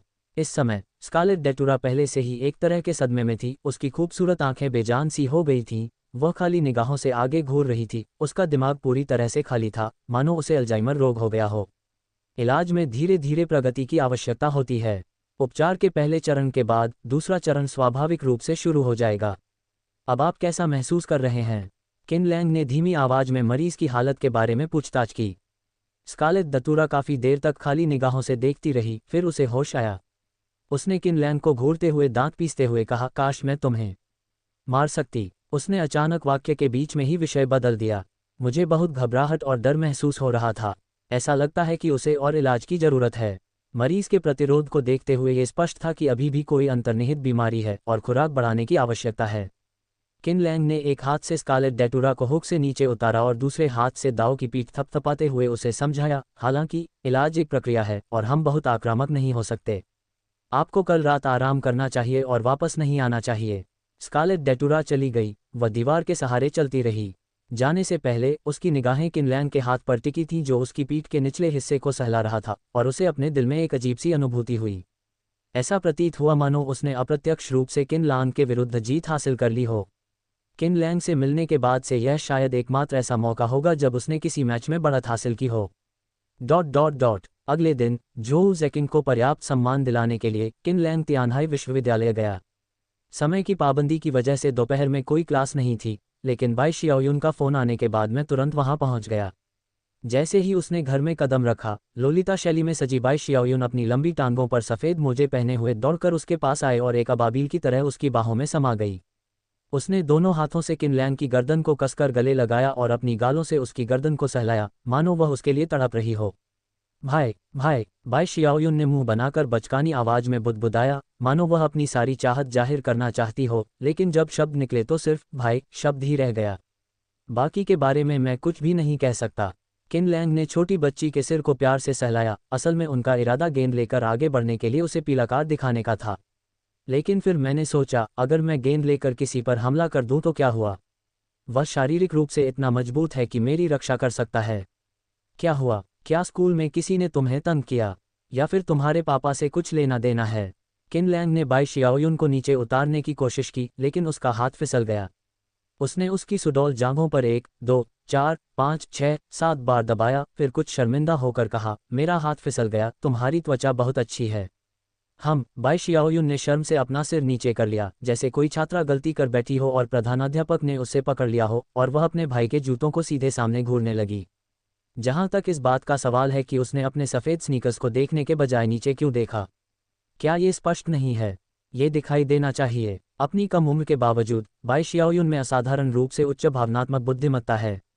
उदाहरण के लिए, इस समय उसके मन में एक सवाल है, उसके भाई का हाथ उसकी स्कर्ट के अंदर क्यों चला गया? अगर वह इसका हल नहीं निकाल पाती, तो वह इसके बारे में और नहीं सोचती। वह उससे यह नहीं पूछती कि अगर अगली बार उसके भाई का हाथ न फिसले तो क्या होगा। नहीं, स्कूल में कोई भी मुझे तंग करने की हिम्मत नहीं करता, और उस बदमाश ने मेरी बहन और मुझे अब और परेशान नहीं किया है। पिछली बार तो उसने मेरी बहन और मुझे अपने साथ वापस रहने के लिए भी कहा था, लेकिन हमने मना कर दिया। फक फक करना। अपने क्रूर पिता के बारे में सोचते हुए बाई शियाओयुन को दुख का एक झटका लगा। क्या वे बुलाए जाने पर आ सकते हैं और छुट्टी मिलने पर जा सकते हैं? वह और उसकी बहन क्या थीं? क्या वे दो पिल्ले थे? मैं उसकी बात नहीं सुनूंगा। उसका भाई है, उसके लिए इतना ही काफ़ी है, उसे पिता की बिल्कुल भी ज़रूरत नहीं है। किन लैंग ने बिना कुछ कहे मुस्कुरा दिया। लोग ऐसे ही होते हैं, उम्र बढ़ने के साथ साथ वे अपनी संतानों को और भी अधिक पसंद करने लगते हैं, विशेषकर बाई शियाओचुन जैसे जिद्दी बूढ़े पुरुष। उनका एक बेटा था जिसे वे किसी भी चीज़ से ज़्यादा प्यार करते थे। अब उनका बेटा भी नहीं रहा और उनके पोतों को भी उस निर्दयी कमीने बाई शॉय ने मार डाला है। बेटे का सहारा न होने के कारण उसने स्वाभाविक रूप से अपना ध्यान अपनी बेटी की ओर मोड़ दिया। रसोई में व्यस्त बाई रुयू चेहरे पर गर्मजोशी भरी मुस्कान लिए सूप का कटोरा लेकर बाहर आई। आपने अभी तक खाना नहीं खाया है ना? आइए, आपका हिस्सा तैयार है। फिटिंग वाले ब्लेजर के नीचे सफ़ेद टी शर्ट और घुटनों से थोड़ा ऊपर तक पहुंचने वाली मिनी स्कर्ट पहने हुए बाई रुयू की आकर्षक आकृति पूरी तरह से निखर रही थी। विशेषकर उसके लंबे पैर जो दो काली मूंजों में लिपटे हुए थे, पतले, सीधे, सुडौल और मजबूत थे। 1 इंच बढ़ने से आप मोटे हो जाएंगे, 1 इंच घटने से आप पतले हो जाएंगे। किन लैंग ने इसे ध्यान से देखा, उसके चेहरे पर एक चंचल मुस्कान थी। वह समझ सकता था कि बाई शियाओयुन ने इतने अच्छे कपड़े क्यों पहने थे, आखिर वह उससे थोड़ी मोहित तो थी ही। उसके आने पर वह सजने संवरने से कैसे बच सकती थी? बाई रुयू के बारे में क्या? बाई रुयू ने आज छुट्टी ली थी, तो फिर वह घर पर इतनी सुरुचिपूर्ण और शालीन पोशाक में क्यों है? आपको ऐसी पोशाक पहने कोई व्यक्ति रसोई में सूप बनाने जाते हुए कहाँ मिलेगा? तुम कौन सी शरारत करने की योजना बना रहे हो? भाई, क्या आप आज दोपहर मुझे और बहन को खेलने ले जाएंगे? हमारी 2 दिन की छुट्टी है। बाई शियाओयुन ने उत्साह से किन लांग की बाँह पकड़ ली। अपनी बहन की पैनी नज़र देखकर भी वह मुस्कुराए बिना नहीं रह सकी। मुझे भी पढ़ना बहुत पसंद है, लेकिन स्कूल इसकी इजाज़त नहीं देता। बड़े बच्चों की परीक्षाएं चल रही हैं और हमारी सभी कक्षाएं भरी हुई हैं। ये तो सरासर अन्याय है। मुझे पढ़ने के लिए जगह तक नहीं दी जा रही।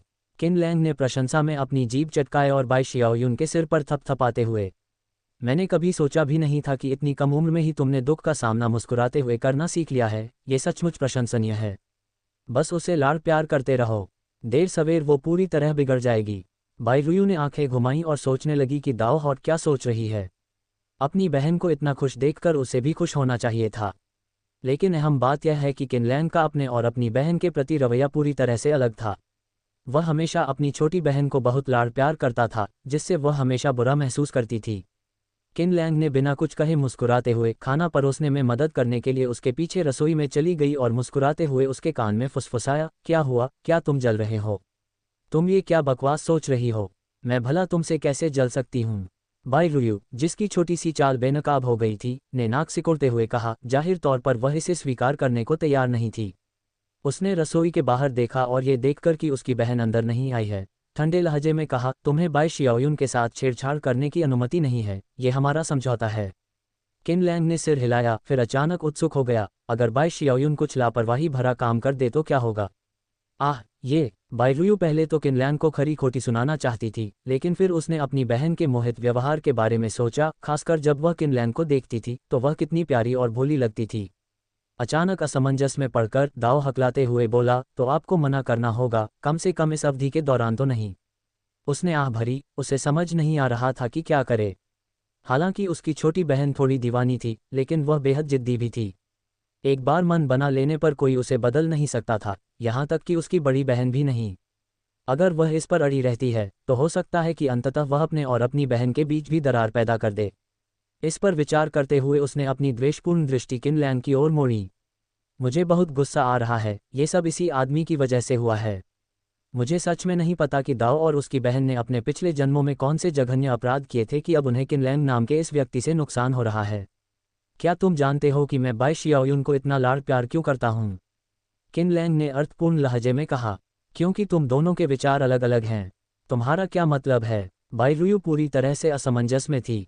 किन लैंग ने कंधे उचकाते हुए सीधे सीधे कहा, मुझे एक बेटी चाहिए। ब्रश। बाई रुयू के गाल तुरंत लाल हो गए। क्या हुआ? हम अचानक इस बारे में बात क्यों कर रहे हैं?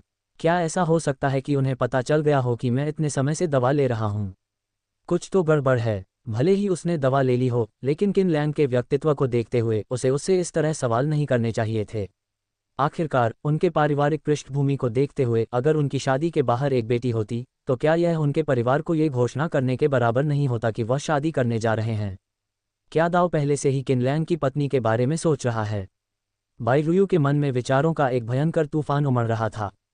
काफी देर बाद वह शर्मा गई और हकलाते हुए बोली, मैं अभी बच्चा पैदा करने के लिए तैयार नहीं हूँ। अगर आपको बेटियां इतनी ही पसंद हैं तो अगली बार मैं दवा नहीं लूंगी। किन लैंग ने कुछ नहीं कहा, बल्कि बाई रुयू के साथ व्यंजन बाहर ले गया। बाई शियाओयुन के बगल में बैठ गया और वही सवाल पूछा, बाई शियाओयुन, मुझे एक बेटी चाहिए।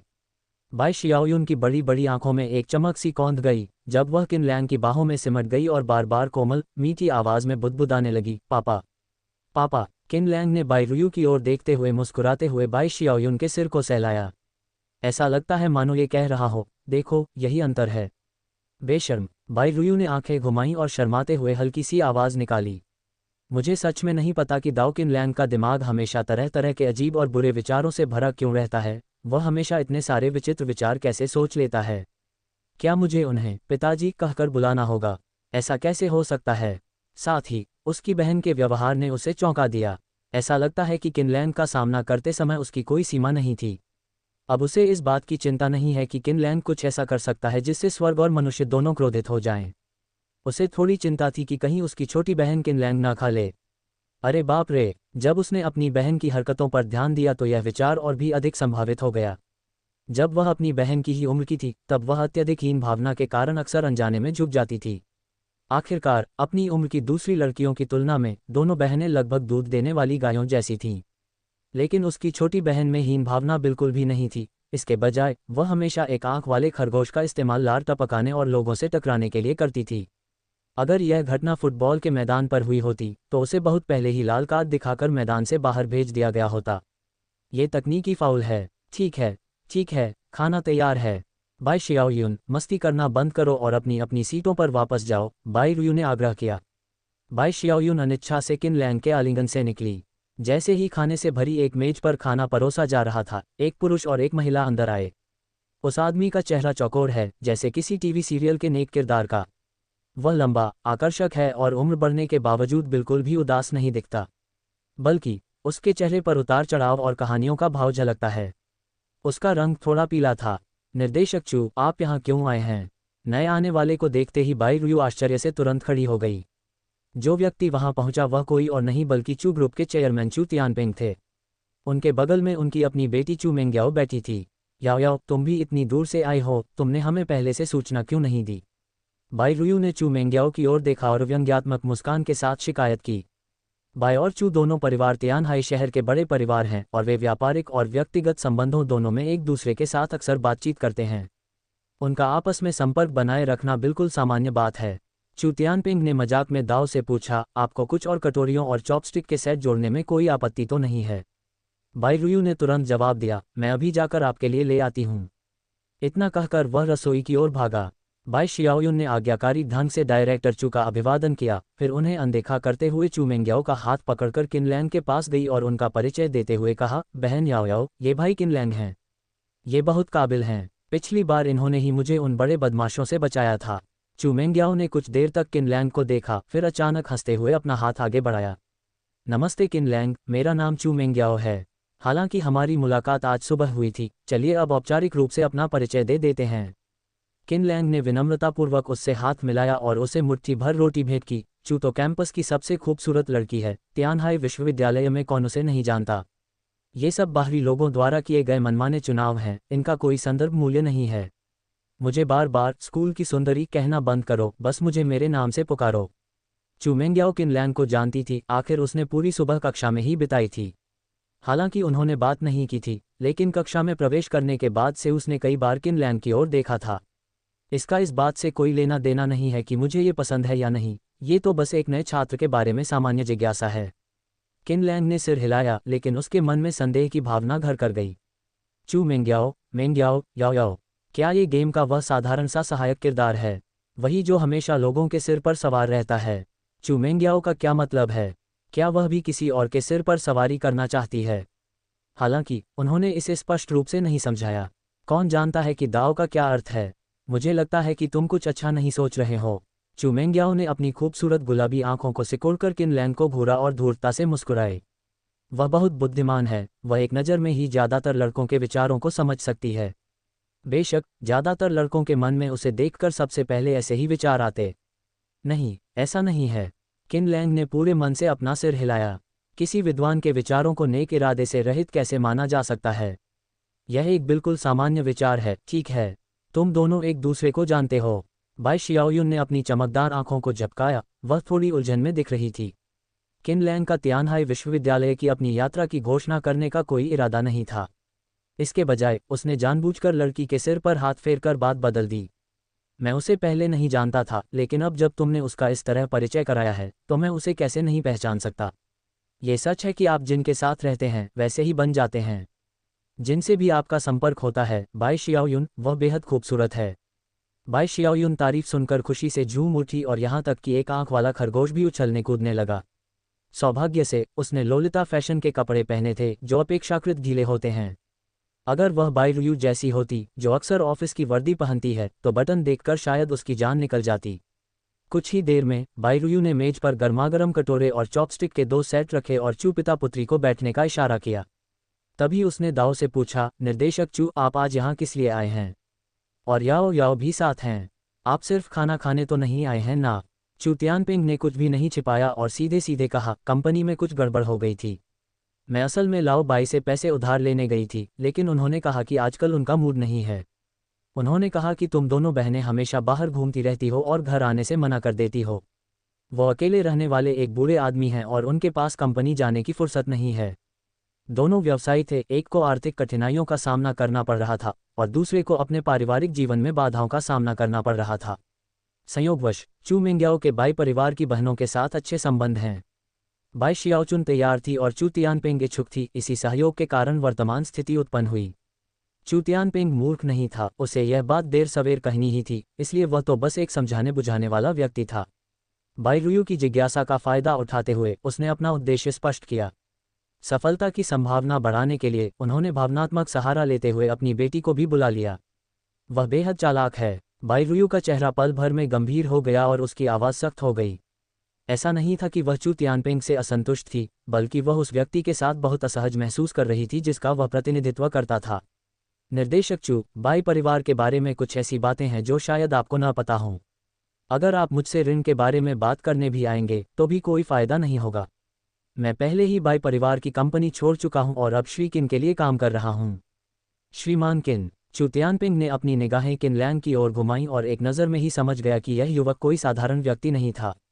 चीयू प्रभावशाली और ऊर्जा से भरपूर थी। वह स्पष्ट रूप से एक बड़े परिवार से आती है और बाई परिवार की बहनों के साथ उसके इतने अच्छे संबंध उसकी कार्यशैली और क्षमताओं के बारे में बहुत कुछ बताते हैं।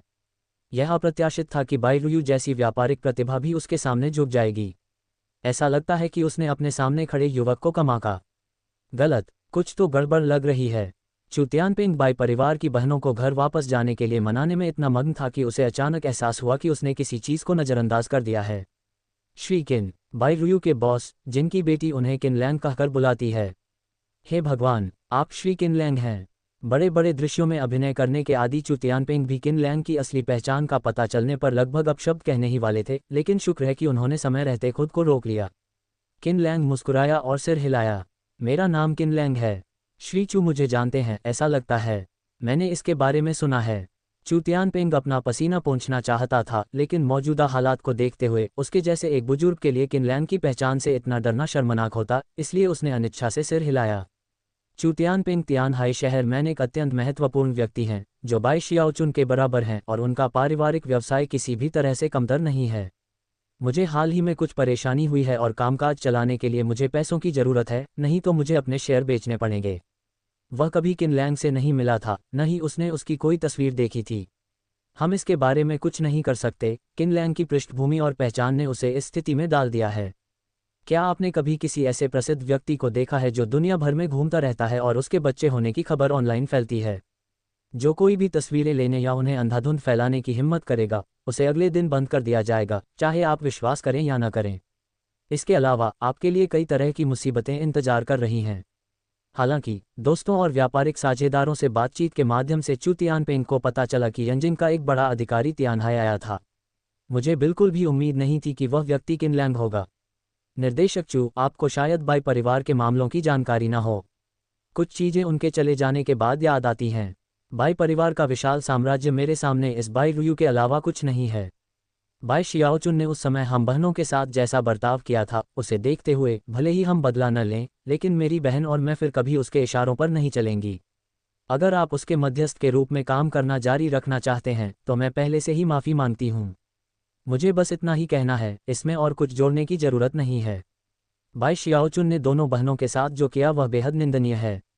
यहाँ तक कि चू तियानपेंग को भी शायद इस बारे में जानकारी नहीं थी।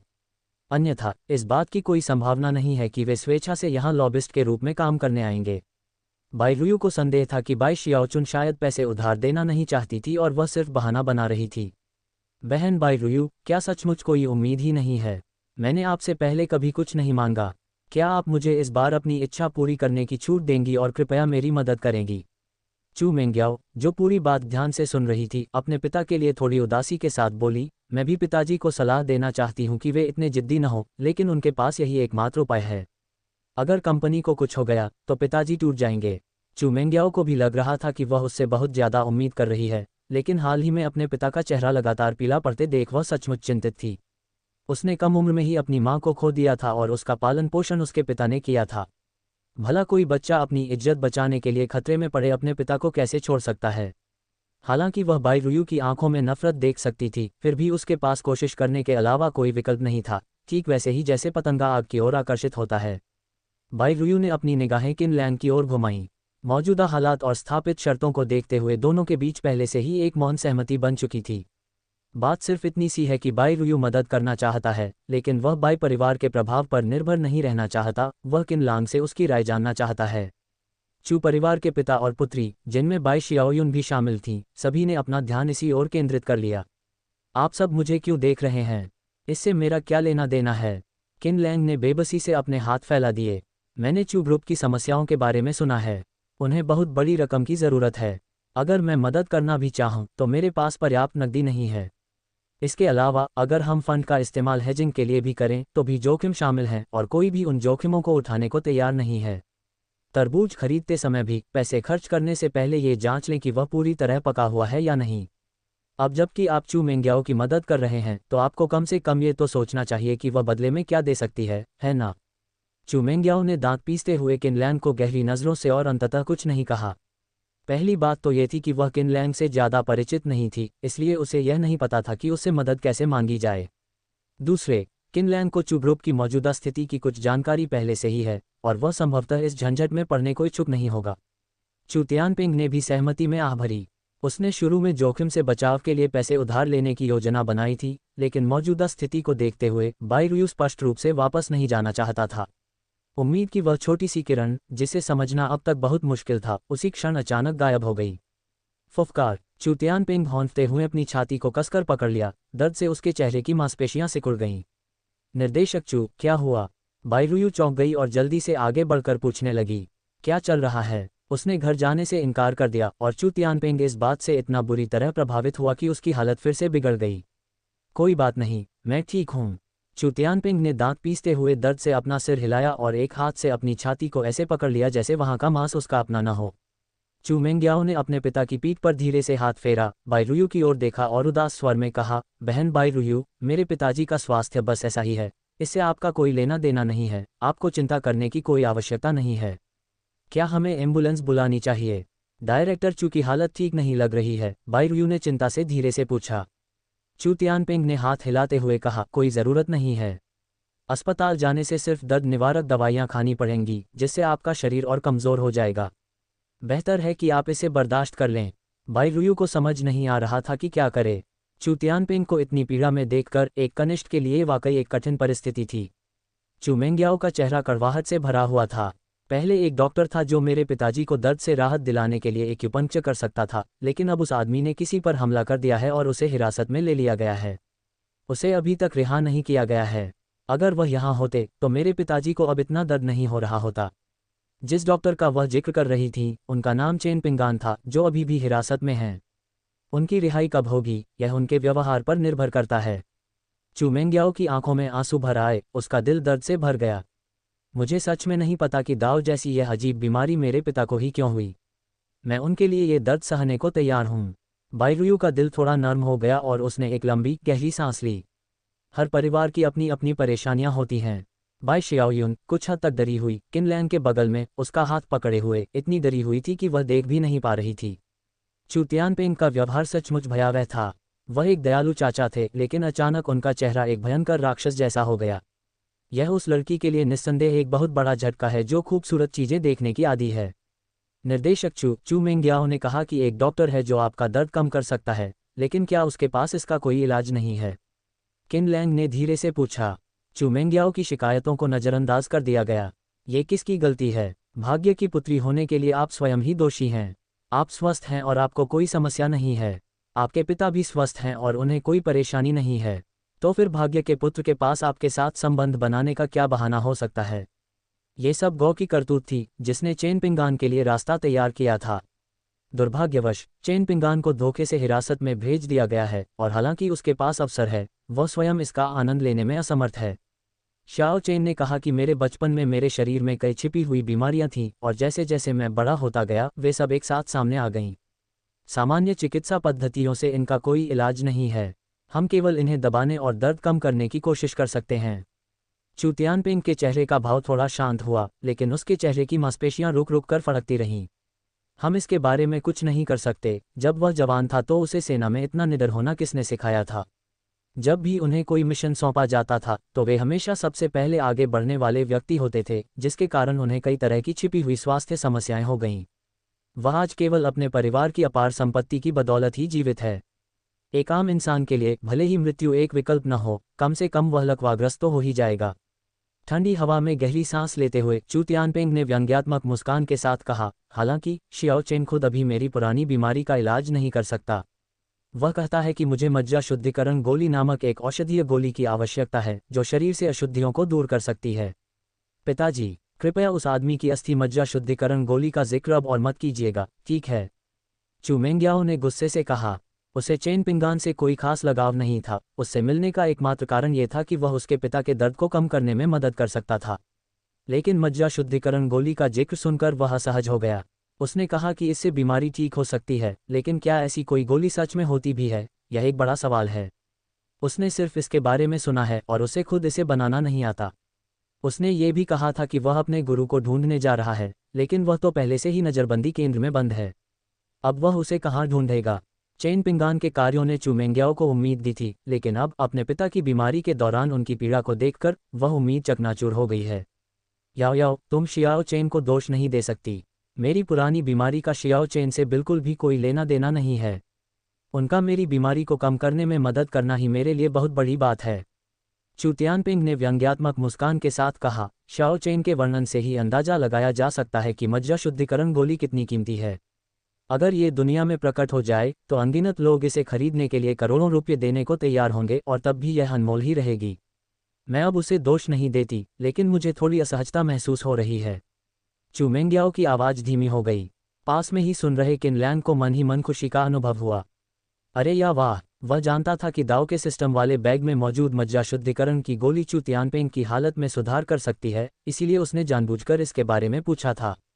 उसने मूल रूप से मज्जा शुद्धिकरण गोली के मूल्य को सूक्ष्म रूप से बढ़ाने की योजना बनाई थी, ताकि चू मेंग्याओ और उसकी बेटी को उस कीमत की सीमा का पता चल सके जो उन्होंने चुकाई थी। लेकिन अब ऐसा लगता है कि चेन पिंगान ने उसे पहले ही मदद दे दी थी। ये हास्यास्पद है। क्या सन ऑफ डेस्टिनी खलनायकों की मदद करता है? किनलैंग ने मुट्ठी भींची और हल्की खांसी की। मज्जा शुद्धिकरण की गोली, मुझे लगता है मेरे पास यह औषधीय गोली है। क्या? चू मेंग्याओ ने झटपट इधर उधर देखा और फिर आश्चर्य से बोली, क्या आपके पास मज्जा शुद्धिकरण की गोली है? क्या आप मुझे बेच सकते हैं?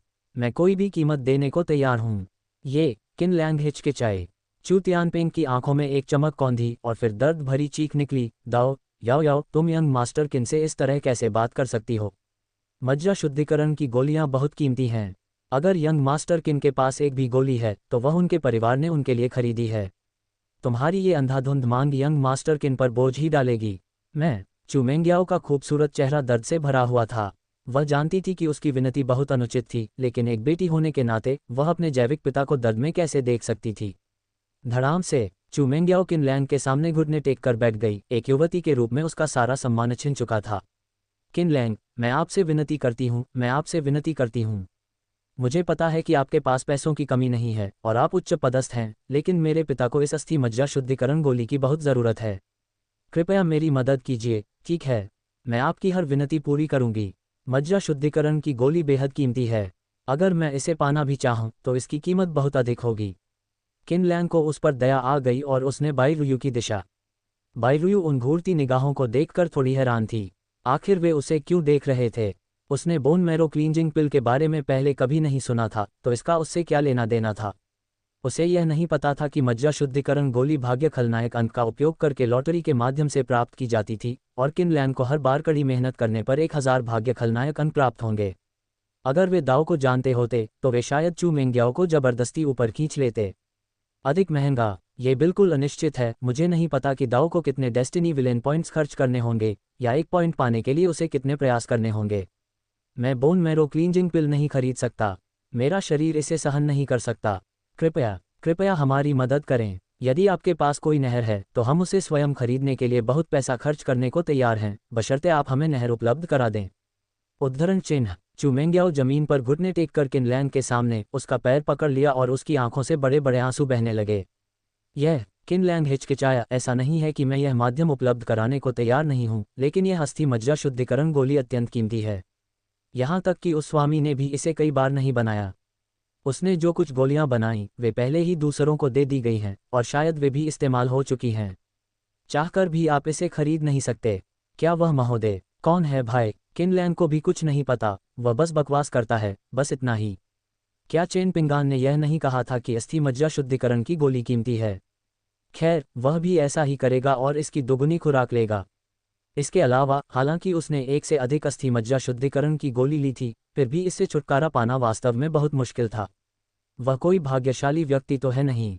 मुझे आश्चर्य है कि दाव को एक कार्ड प्राप्त करने के लिए बाईरुयु और कियूजियोर को कितनी बार चित्रित करने की परेशानी उठानी पड़ेगी। इस सौदे में अरबों डॉलर शामिल हैं। क्या इसे इतनी आसानी से दिया जा सकता है? इसके बाद एक भावुक विनती हुई। किन लैंग के सामने चू मेंग्याओ की एक युवती के रूप में गरिमा पूरी तरह से चकनाचूर हो गई। दूसरों के सामने वह बहुत अकड़ दिखा सकती है, लेकिन किन लैंग के सामने वह इतनी विनम्र है कि धूल में मिल जाती है। उसने तरह तरह की अच्छी अच्छी बातें कहीं। वह लगभग अपने पापों को स्वीकार करने के लिए तैयार था। बाईरुयु को चू मेंग्याओ पर दया आई और उसने उसे उठाने की कोशिश की, लेकिन चू मेंग्याओ ने उठने से इनकार कर दिया और आज्ञाकारी रूप से किन लैंग के सामने, भाई कृपया बहन याओ याओ की मदद करो। ठीक है, बाई शियाओयुन ने किन लैंग की बांह खींचते हुए कमजोर स्वर में कहा। वह दाव को जानती थी, और वह ये भी जानती थी कि दाव की अस्थि मज्जा शुद्धिकरण गोली बहुत ही कीमती थी। इसीलिए उसने पहले तो याओ याओ के लिए विनती नहीं की, लेकिन समय बीतने के साथ याओ याओ न केवल उठी नहीं बल्कि और भी उदास होती चली गई। उसे उस पर थोड़ी दया आई, इसलिए उसने उसके लिए विनती करना शुरू कर दिया। हालांकि उस नन्ही सी फेंगल के दिल में उसका भाई ही सर्वोपरि था। उसने उसके कान में फुसफुसाते हुए कहा, अगर भाई को अपने लिए कुछ चाहिए तो बस ऐसा दिखावा करना कि मैंने कुछ कहा ही नहीं। तुम नन्ही शरारती बच्ची, तुम्हें तो हमेशा लोगों को खुश करना आता है। किन लैंग ने प्यार से उसके छोटे से सिर को सहलाया, फिर चू मेंग्याओ की तरफ देखा। असल में तुम्हारे पारिवारिक मामलों से मेरा कोई लेना देना नहीं था और मेरा मदद करने का कोई इरादा नहीं था। अब जब बाई शियाओयुन ने भी अपनी बात कह दी है तो उसके बड़े भाई होने के नाते मैं स्वाभाविक रूप से उदासीन नहीं रह सकता। मैं तुम्हें मज्जा शुद्धिकरण की गोली दे सकता हूं, लेकिन एक शर्त पर। चू मेंग्याओ उत्साह और घबराहट दोनों महसूस करते हुए ने पूछा, आपकी क्या आवश्यकताएं हैं? किन लैंग ने अपनी आंखें सिकोड़कर चू मेंग्याओ के शरीर का से निरीक्षण किया। जैसे ही चू मेंग्याओ शर्म से अपना सिर झुकाने ही वाली थी, किन लैंग ने अचानक विषय बदलते हुए कहा, मैं बिना किसी कारण के चू समूह को वित्तीय सहायता प्रदान करने का इरादा नहीं रखती, लेकिन अगर श्री चू कठिनाइयों से निपटने के लिए धन उधार नहीं ले पाते हैं तो मुझे डर है कि उन्हें अपने शेयरों को कम करना पड़ेगा, है ना? मुझे श्री चू के पास मौजूद शेयरों में बहुत रुचि है और मैं उनमें से कुछ शेयर खरीदना चाहता हूँ। चू मेंग्याओ का फायदा उठा रहे हैं? नहीं नहीं नहीं, वह फिलहाल इस मामले में उलझने का इरादा नहीं रखता था, खासकर तब जब बाई परिवार की बहनें उसके ठीक बगल में थीं। बस उसे एक नज़र देख लो, वह समझ जाएगी कि क्या चल रहा है। उस युवती का स्वभाव और गरिमा उसकी उपस्थिति में गायब हो गई थी। हुआन चेंग के संपर्कों और चू समूह के शेयरों के इस अधिग्रहण के कारण वह अगली बार जब चू मेंग्याओ असहाय होगा तब बाजार में प्रवेश करने के योग्य होगा। जब चू परिवार पर कोई बड़ी विपत्ति आती है तो चू मेंग्याओ बिना पूछे ही आज्ञाकारी रूप से उनके दरवाजे पर आ जाती है। बाईरुयु ने किन लैंग की नज़रों का पीछा किया और चू तियानपेंग की ओर देखा। उन्होंने चू ग्रुप में शेयर हासिल करने पर भी विचार किया, लेकिन चून की दूसरा पक्ष एक वरिष्ठ व्यक्ति था, इसलिए उन्हें इस बारे में बात करने में शर्म महसूस हुई।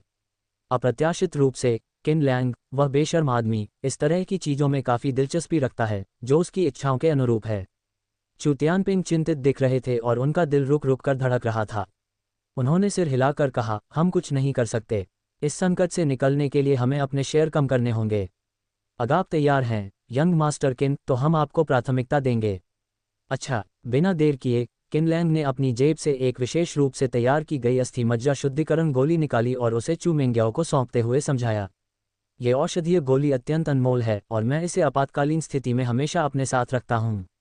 हालांकि मुझे आपको एक बात याद दिलानी है, हालांकि अस्थि मज्जा शुद्धिकरण की गोली अनमोल है, इसके प्रभाव अद्भुत हैं और यह वास्तव में आपके पिता की स्थिति में सुधार ला सकती है।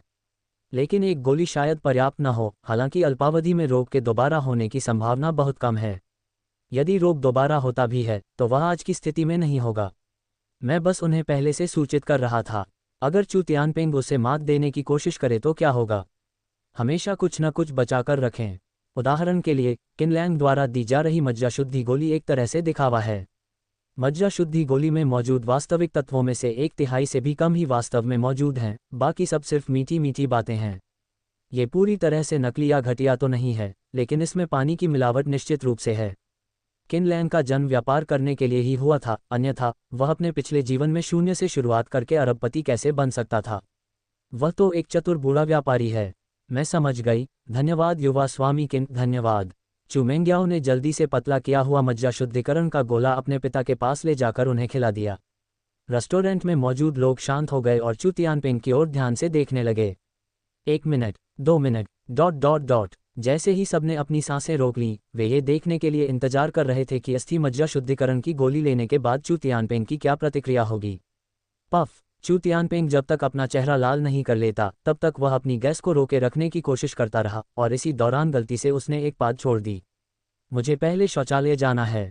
चू तियानपिंग जल्दी से भाग गया। समूह के लोग उसकी विदाई की ओर देखते रहे, उसे देख तो नहीं पा रहे थे लेकिन केवल उसकी आवाज़ ही सुन पा रहे थे। Puff puff puff. जैसे ही चू तियानपिंग शौचालय में गायब हुआ, आर्मस्ट्रॉन्ग शैली में 360 डिग्री घूमते हुए लगातार कई गैस के फव्वारे फूट पड़े, एक के बाद एक, हर बार पिछली बार से ज्यादा जोरदार, मानो वे ये देखने के लिए प्रतियोगिता कर रहे हों कि किसकी पाद सबसे जोरदार है। बाई शियाओयुन ने अपने छोटे हाथों से अपना मुंह और नाक ढक लिया और यहाँ तक कि अपने सामने खाली जगह में भी। बाई रुयू का रंग रूप भी ठीक नहीं था। टीवी सीरियल में औषधीय गोली लेने के बाद क्या पूरा शरीर कांपना और फिर प्रकाश से जगमगाना नहीं चाहिए था? चू तियानपिंग के मामले में यह इतना बदबूदार और दुर्गंधयुक्त क्यों हो जाता है? युवा स्वामी किन, क्या चल रहा है? चू मेंग्याओ ने कुछ शर्मिंदा होकर दाओ से पूछा। किन लैंग ने कंधे उचकाते हुए कहा, मज्जा शुद्धिकरण गोली, जैसा कि नाम से ही पता चलता है, मानव शरीर में मौजूद अशुद्धियों को दूर करने के लिए इस्तेमाल की जाती है। मुझे पहले लगा था कि यह मज्जा शुद्धिकरण गोली आपके पिता के शरीर की ज्यादातर अशुद्धियों को दूर नहीं कर पाएगी, लेकिन अब ऐसा लगता है कि आपके पिता के शरीर में बहुत अधिक अशुद्धियां हैं। भले ही उनमें से कुछ ही दूर हों, उन्हें शौचालय में अधिक समय तक रहना पड़ेगा। ये सुनकर चू मेंग्याओ बेहद खुश हो गई, क्योंकि इससे साफ पता चल रहा था कि दवा असर कर रही है। ये सोचकर कि मेरे पिता वर्तमान में अपने शरीर से उन विषाक्त पदार्थों को बाहर निकाल रहे हैं जो कई वर्षों से उनके शरीर में जमा हो गए थे और उनका शरीर धीरे धीरे सामान्य स्थिति में लौट रहा था, मुझे एहसास हुआ कि वे ऐसा कर रहे थे।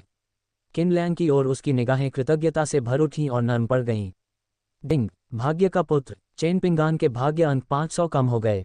बधाई हो मेजबान, आपने 10,000 भाग्य खलनायक अंक प्राप्त कर लिए हैं। काफी देर बाद शौचालय का दरवाजा खोला गया। चू तियानपिंग, किन लैंग और उसके 3 साथियों के सामने कुछ अजीब मुद्रा में झुक गया और व्यंग्यात्मक मुस्कान के साथ बोला, युवा स्वामी किन, यह अस्थि मज्जा शुद्धिकरण गोली सचमुच अद्भुत है। मुझे पूरे शरीर में बहुत हल्कापन महसूस हो रहा है और वह असहनीय दर्द गायब हो गया है। किन लैंग ने धीरे से कहा, भला उसे राहत क्यों नहीं मिली होगी?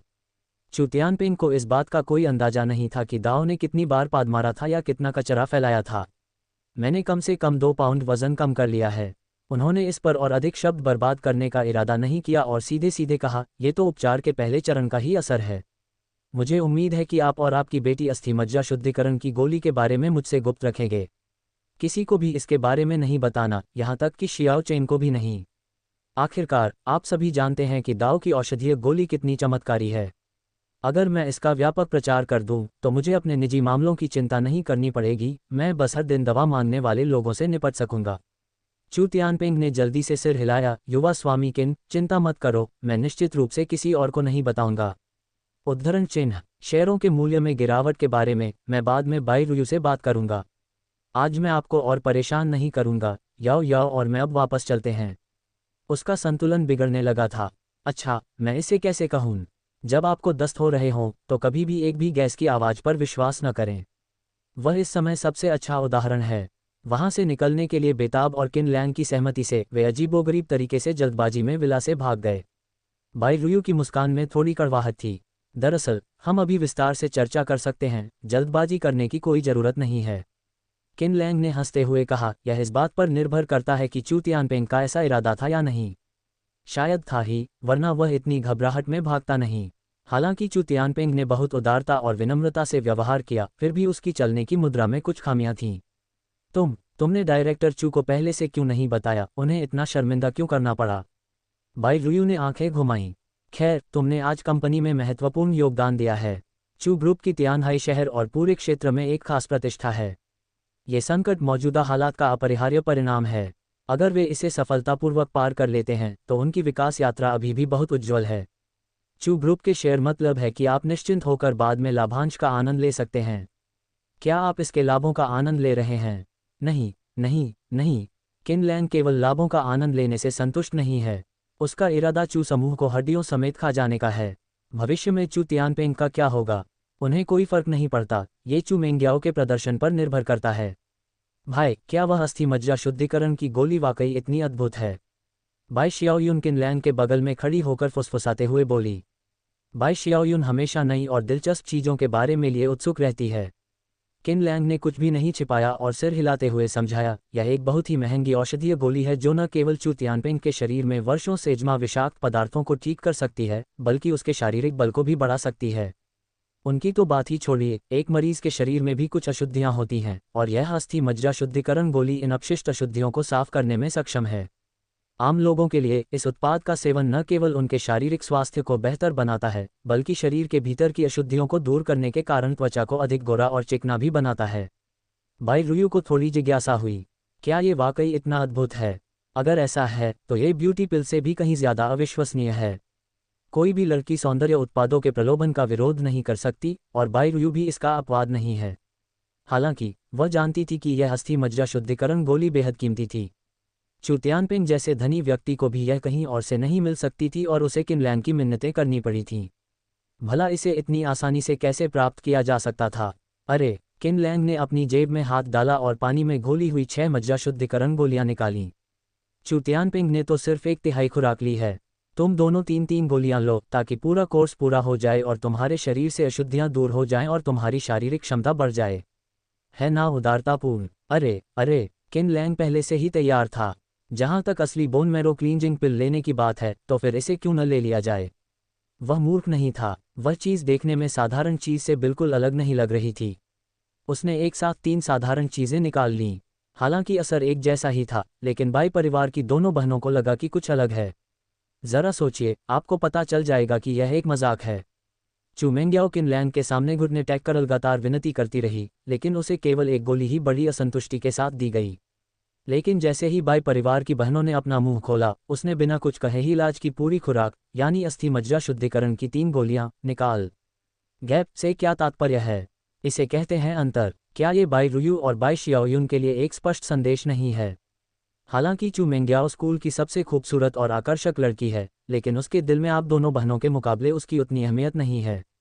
बाई परिवार की दोनों बहनों से कैसे निपटना है, इस बारे में किन लैंग को पूरी जानकारी है। नहीं, ये दवाइयाँ बहुत कीमती हैं। एक गोली की कीमत करोड़ों में है।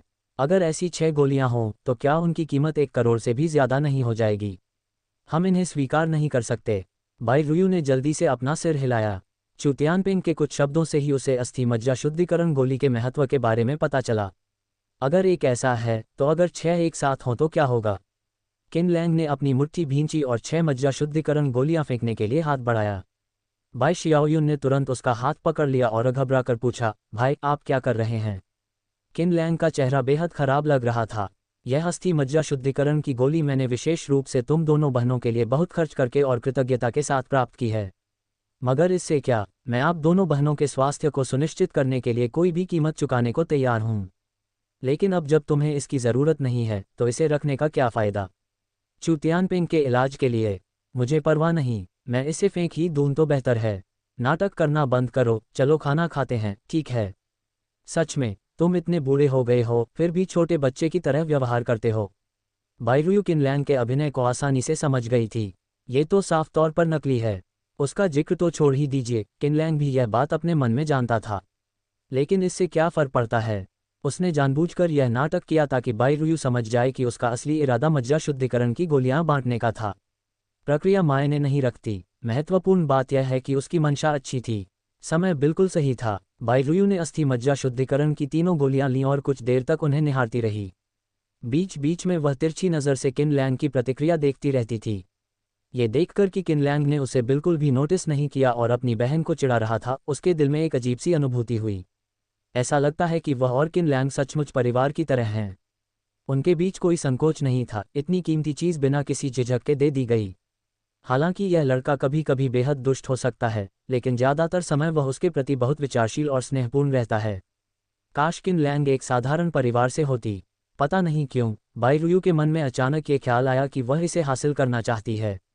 इससे पहले कि वह इस बारे में और सोच पाती, उसे अपने ही विचार पर शर्मा गई और उसने मन ही मन खुद को खूब डांटा। उस विचार से पूरी तरह छुटकारा पाने के लिए उसने अपना सिर जोर से हिलाया। वह अपनी तंद्रा से बाहर निकली, किनलैंग के साथ खड़ी अपनी छोटी बहन की ओर देखा और थोड़ा शर्मा गई। उसे सच में नहीं पता था कि दाओ की छोटी बहन ने यह अनजाने में किया था या जानबूझकर। भाई, तो मैं इसे खा लूँ? बाई शियाओयुन ने किनलैंग द्वारा 2 उंगलियों के बीच पकड़ी हुई मज्जा शुद्धिकरण गोली को घूर कर देखा, संकोचपूर्वक आगे बढ़ी, उसे एक छोटी लौंग से लपेटा और धीरे से अपनी उंगलियों को मीठा किया। फुफकार, किनलैंग भौंकते हुए मासूम दिखने वाली बाई शियाओयुन को हैरानी से घूरने लगा। मालिक, यह आदमी तो वाकई में पेशेवर है। उसका कुंग-फू कौशल शानदार है, वह कुछ घूमने वाले करतब भी करता है। तुम्हें ये किसने सिखाया? कितना मीठा। बाई शियाओयुन ने अपने होठों को चटकाया और खुद को रोक नहीं पाए और फिर से आगे झुक गई, किनलैंग की बाहों में लेट गई, उसकी एक बांह को गले लगा लिया और कहा कि उसके हाथ में मौजूद मज्जा शुद्धिकरण गोली कितनी मीठी है। वह लगातार सूप पीता रहा, लेकिन उसे खाने को तैयार ही नहीं था। आह, ये! किनलैंग कुछ अचंभित सा था, अपनी बाहों में बैठी बाई शियाओयुन को ऐसे देख रहा था मानो उसे अपना पसंदीदा खिलौना मिल गया हो, और तभी उसके मन में एक अजीब सा विचार आया। यदि आप मज्जा शुद्धिकरण गोली को उसकी आंख से बदल दें, वह आंख जो बायरू की लाल आंखों से n गुना छोटी है। ये तो बहुत बुरा होगा। बकवास करना बंद करो, अगर खाना ही है तो खा लो, ये बहुत ही घिनौना है। बायरू ने अपनी आंखें घुमाईं, आगे बढ़ी, किनलैंग के हाथ से मज्जा शुद्धिकरण की 3 गोलियां लीं और उन्हें अपनी बहन के मुंह में ठूंस दिया। उफ, मेरी बहन कितनी परेशान करने वाली है। बाई शियाओयुन ने मुंह फुलाकर नाखुशी से कुछ बुदबुदाया। आखिरकार उसे अपने भाई के प्रति स्नेह दिखाने का एक कारण मिल गया, लेकिन उसकी बहन ने उसे बीच में ही रोक दिया। मैं तुम्हें अनदेखा कर रहा हूँ। हम्फ। जैसे ही वह बोल रही थी, बाई शियाओयुन दौड़कर ऊपर चली गई, उसकी लंबी टांगें सफ़ेद मोजों से ढकी हुई थीं। चू तियानपिंग की अस्थि मज्जा शुद्धिकरण गोली लेने के बाद की हालत देखकर वह अपने भाई के सामने शर्मिंदा नहीं होना चाहती थी, इसलिए वह समय से पहले ही बाथरूम में जाकर खुद को छिपा लिया। तुम खाना क्यों नहीं खा रहे हो? किनलैंग ने दाओ से उत्सुकता से पूछा और बायरू को देखा जो मज्जा शुद्धिकरण की गोली को एक तरफ रख रही थी। बायरू को यह अच्छा विचार नहीं आया, जल्दी कोई बात नहीं है। वह आगे बढ़ी और किनलैंग के कपड़े की तहों को ठीक करने में मदद की, जिसे उसकी बहन ने अस्त व्यस्त कर दिया था। क्या तुम नहीं जानते कि बाई शियाओयुन किस तरह की इंसान है? क्या तुम्हें खुद का बचाव करना नहीं आता? विद्रोह, विरोध क्यों करें? किनलैंग हैरान था। बाई शियाओयुन ने मेरे साथ कुछ नहीं किया। असल में मुझे लगता है कि उसे मेरा ये तरीका वाकई पसंद है। कोई बात नहीं, जब तक वह खुश है, मुझे उसकी हर इच्छा से कोई दिक्कत नहीं है। मैं इसे संभाल सकता हूँ। बायरू ने उसकी छाती पर जोर से थप्पड़ मारा। तुम्हें बढ़िया सौदा मिल रहा है और तुम अभी भी मासूमियत का नाटक कर रहे हो। उद्धरण चिन्ह। किनलैंग ने कंधे उचकाते हुए कहा, आखिरकार मैं इतनी दूर ही गया और तुम मेरे सामने बैठी हो। बाई शियाओयुन कितनी प्यारी है, मेरी बाहों में सिमटी हुई है। अगर मैं उसे लाड़ प्यार नहीं करूंगा तो और किसे करूंगा? उनके शब्दों में एक छिपा हुआ अर्थ है। क्या वह ये कह रहा है कि उसे ये तरीका पसंद है? बायरू की खूबसूरत आंखों में एक चमक सी दिखाई दी जब उसने काफ़ी देर तक किनलैंग को घूरा, फिर अपनी बहन की ओर देखा जो ऊपर जाने के बाद वापस नहीं आई थी। इसलिए उसने हिम्मत जुटाई और किनलैंग की गोद में बैठ गई, अपना सिर थोड़ा सा उसकी छाती पर टिकाते हुए बोली, क्या तुम्हें यही पसंद है? मुझे गलत मत समझिए, ऐसा नहीं है कि मुझे आपके साथ कुछ करना अच्छा लगता है। मैं बस नहीं चाहती कि बाई शियाओयुन आपके इतने करीब रहे। वह अभी छोटी है। अगर आप कुछ करना चाहते हैं तो सीधे मुझसे बात कीजिए। ओहो, क्या छोटी बहन को इसके परिणाम भुगतने पड़े? ये तो बेहद शर्मनाक है। कोई अपनी बहन की गलती का दोष अपने ऊपर कैसे ले सकता है? बाई रुयु, जिसके गाल हल्के से लाल हो गए हैं, मेरी बाहों में इतना आनंद क्यों ले रही है? यहाँ तक कि एक उन्नत चाय विशेषज्ञ किन लैंग भी इसे देखकर आश्चर्यचकित हुए बिना नहीं रह सके। भावी व्यापार जगत की रानी वाकई में आकर्षक और अभिमानी दोनों है। तुम हमेशा कमीज क्यों पहनते हो? तकिए की तरह इस्तेमाल करने में असहजता होती है। बाई रुयु ने अपने माथे पर बालों की एक लट को सहलाया और किन लैंग द्वारा पहनी हुई कमीज की ओर देखा। ये दिखने में तो सुंदर था और इससे उसकी आकृति भी निखरती थी, लेकिन तकिए के रूप में इसका इस्तेमाल करना अजीब तरह से असुविधाजनक था। मुझे लगता है कि तुम इस पोशाक में बहुत अच्छी लग रही हो। अगली बार मैं कुछ और पहन लूँ। किन लैंग के होंठ हल्के से मुड़ें। तो तुम्हें मेरी एक इच्छा पूरी करनी होगी। शर्तें क्या हैं? हालांकि बाई रुयु बाहरी तौर पर इसे पसंद करती हुई प्रतीत होती थी, लेकिन मन ही मन वह किन लैंग पर निर्भर रहने की भावना से विशेष रूप से मोहित थी। उसे बचपन से ही बाई शियाओचुन से लगातार तिरस्कार झेलना पड़ा और उसने चाहे जितनी भी कोशिश की हो, वह इस तथ्य को नहीं बदल सकी कि उसका नाजायज बच्चा एक लड़का था। सारे प्रयास बुलबुलों की तरह भ्रामक थे। किन लैंग की बाहों में ही उसे अपने अस्तित्व का एहसास होता था। इस क्षण वह किन लैंग की थी, फिर भी वह अपने दिल की सुन रही थी। किन लैंग ने अपना फ़ोन निकाला और कहा, मैंने तुम्हारे लिए एक पारिवारिक नियम बनाया है। अब से तुम्हें हर दिन जो भी पहनना है, उसमें एक निश्चित स्तर का ध्यान रखना होगा। बाई रुयु ने किन लैंग के फ़ोन की स्क्रीन पर मौजूद तस्वीरों को संदेह भरी नज़रों से देखा और एक एक करके उन्हें स्क्रॉल किया। यह 1 हफ्ते की रकम है। बस इसे चक्रों में करते रहो, समझे? किन लैंग ने धैर्यपूर्वक पूछा। बाई रुयु के खूबसूरत होंठ हल्के से फड़फड़ाए।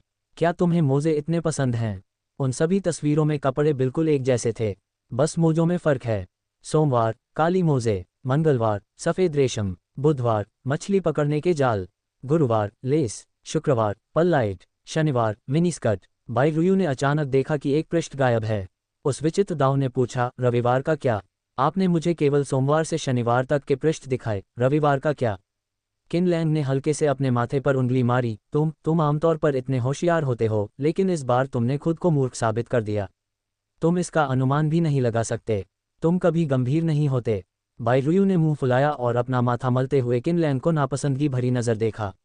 मुझे आपसे एक ज़रूरी बात कहनी है। इस सप्ताहांत तियानहाई शहर में जो परिवार के मुखिया अपना 70वां जन्मदिन मना रहे हैं। क्या हमारे महान किन साम्राज्य को उनसे मिलने नहीं जाना चाहिए? जो परिवार ने तियानहाई शहर में अपनी महत्वपूर्ण उपस्थिति स्थापित कर ली है। विशेष रूप से ओल्ड मास्टर जो सबसे शुरुआती वरिष्ठ व्यापारियों में से एक थे, जिनके अनगिनत शिष्य थे। तियानहाई शहर के लगभग हर प्रमुख व्यापारी ने उनका मार्गदर्शन प्राप्त किया था। तियानहाई शहर में वे प्रमुख हस्तियां हैं। इसके अलावा ये बूढ़ा मास्टर जो काफ़ी जिद्दी है। अपनी बढ़ती उम्र के बावजूद वह अभी भी जो परिवार की अर्थव्यवस्था की बागडोर अपने हाथों में रखता है और अपनी लगभग सारी शक्ति किसी को नहीं सौंपी है। उसने परिवार की युवा पीढ़ी को जीविका कमाने के कुछ छोटे मोटे साधन ही दिए हैं। यदि हम इस अवसर का लाभ उठाकर जो परिवार के साथ संबंध स्थापित कर लेते हैं, तो हमें ब्यूटी पिल्स के बिक्री चैनलों के बारे में शायद ही चिंता करने की आवश्यकता होगी और हम तियानहाई शहर में उनका तुरंत विस्तार कर सकते हैं। व्यापार का यही तरीका है, आपको पहले से योजना बनानी होगी।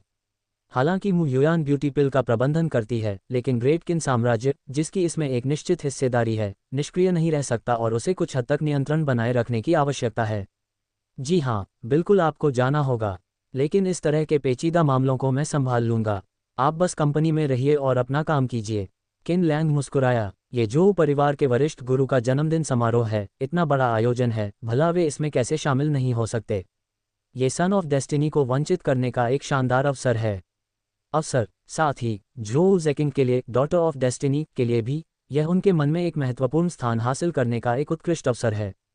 तुम्हारी हंसी समझ से परे है। साफ है कि तुम कुछ अच्छा नहीं सोच रहे हो, दाओ। बाई रुयु ने शिकायत की, फिर किन लैंग की बाहों से उठकर सीधे ऊपर चली गई। काफ़ी देर बाद भी वह नहीं गिरा था। इससे किन लैंग की जिज्ञासा बढ़ गई, इसलिए वह जांच करने के लिए ऊपर चला गया। जैसे ही मैंने दरवाज़ा खोला, मैंने बाई रुयु को बिस्तर के किनारे पर झुकी हुई बैठी देखा। उसके पैरों में पेटेंट लेदर की ऊंची हील वाली सैंडल थीं। वह अपने पैरों को जूतों में डालने की कड़ी कोशिश कर रही थी। उसके हाथ उसकी जांघों के चारों ओर लिपटे हुए थे। वह थोड़ी झुर्रीदार सफ़ेद मोजों को सीधा कर रही थी। सफ़ेद मोजों की पृष्ठभूमि में उसकी बर्फ जैसी सफ़ेद त्वचा और भी अधिक नाजुक और सुडौल लग रही थी, जो उसके खूबसूरत पैरों को पूरी तरह से प्रदर्शित कर रही थी, जिन्हें देखकर अनगिनत पुरुष सपने देखने के लिए मजबूर हो सकते थे। क्या देख रही हो? मैं अपना वादा निभाती हूँ। मैंने तुम्हारी बात मान ली थी, तो जाहिर है मुझे अपना वादा पूरा करना ही होगा। आज मंगलवार है और हमने सफ़ेद मोजे पहनने का फैसला किया था। बाईरुयू ने अपनी अंदरूनी शर्मिंदगी को छुपाने के लिए ज़ोरदार लहजे में कहा। किनलैंग ने संदेह भरी निगाहों से दाव से पूछा, ये सच है, लेकिन मैंने तुम्हें पहले कभी सफ़ेद मोजे पहने नहीं देखा। तुमने इन्हें कहाँ से खरीदा? ये बिल्कुल नया तो नहीं हो सकता है ना? ये बिल्कुल असंभव है। या फिर बाईरुयू ने इसे अपनी छोटी बहन बाई शियाओयुन की अलमारी से लिया हो? धिक्कार है। इस स्थिति को देखकर किनलैंग भी भावुक हो गया। बड़ी बहन ने वही सफ़ेद मोजे पहने हैं जो उसकी छोटी बहन ने पहने थे। क्या यह एक तरह से सुंदरता बढ़ाने का एक अतिरिक्त तरीका है? बाई शियाओयुन अभी भी नहा रही है, तुम्हें कोई भी लापरवाही भरा काम करने की इजाज़त नहीं है। बाईरुयू ने हाथ बढ़ाकर अपने बगल में बैठी किनलैंग को धक्का देकर दूर कर दिया। उसे खुद भी नहीं पता था कि उसे क्या हो गया था, लेकिन फिर भी वह किनलैंग की बकवास सुनने चली गई। उसके पास सफ़ेद मोजे नहीं थे, इसलिए वह अपनी बहन के घर गई और एक जोड़ी ले आई। अब जब वह इस बारे में सोचती है तो उसे शर्म आती है। किनलैंग ने सब कुछ नज़रअंदाज करते हुए बाईरुयू का सिर पकड़ा। बाईरुयू का चेहरा घबराहट और चिंता से भरा हुआ था। वह बार बार दरवाजे की ओर देख रही थी। उसने अपने हाथ से किनलैंग की छाती को धक्का दिया और घबराई हुई आवाज़ में बोली, मुझे चिढ़ाना बंद करो। क्या तुम मुझे चूमना चाहते हो? किनलैंग ने अपने दोनों हाथ उसके कंधों पर रखे और चंचल अंदाज में सिर हिलाया। बाईरुयू हिचकिचा रही थी और घबराई हुई लग रही थी। नहीं, मुझे मत चूमो। अगर तुमने मुझे चूमा तो मैं गुस्सा हो जाऊंगी। अगर बाई शियाओयुन को पता चल गया तो मैं उससे दोबारा कैसे मिल पाऊंगी?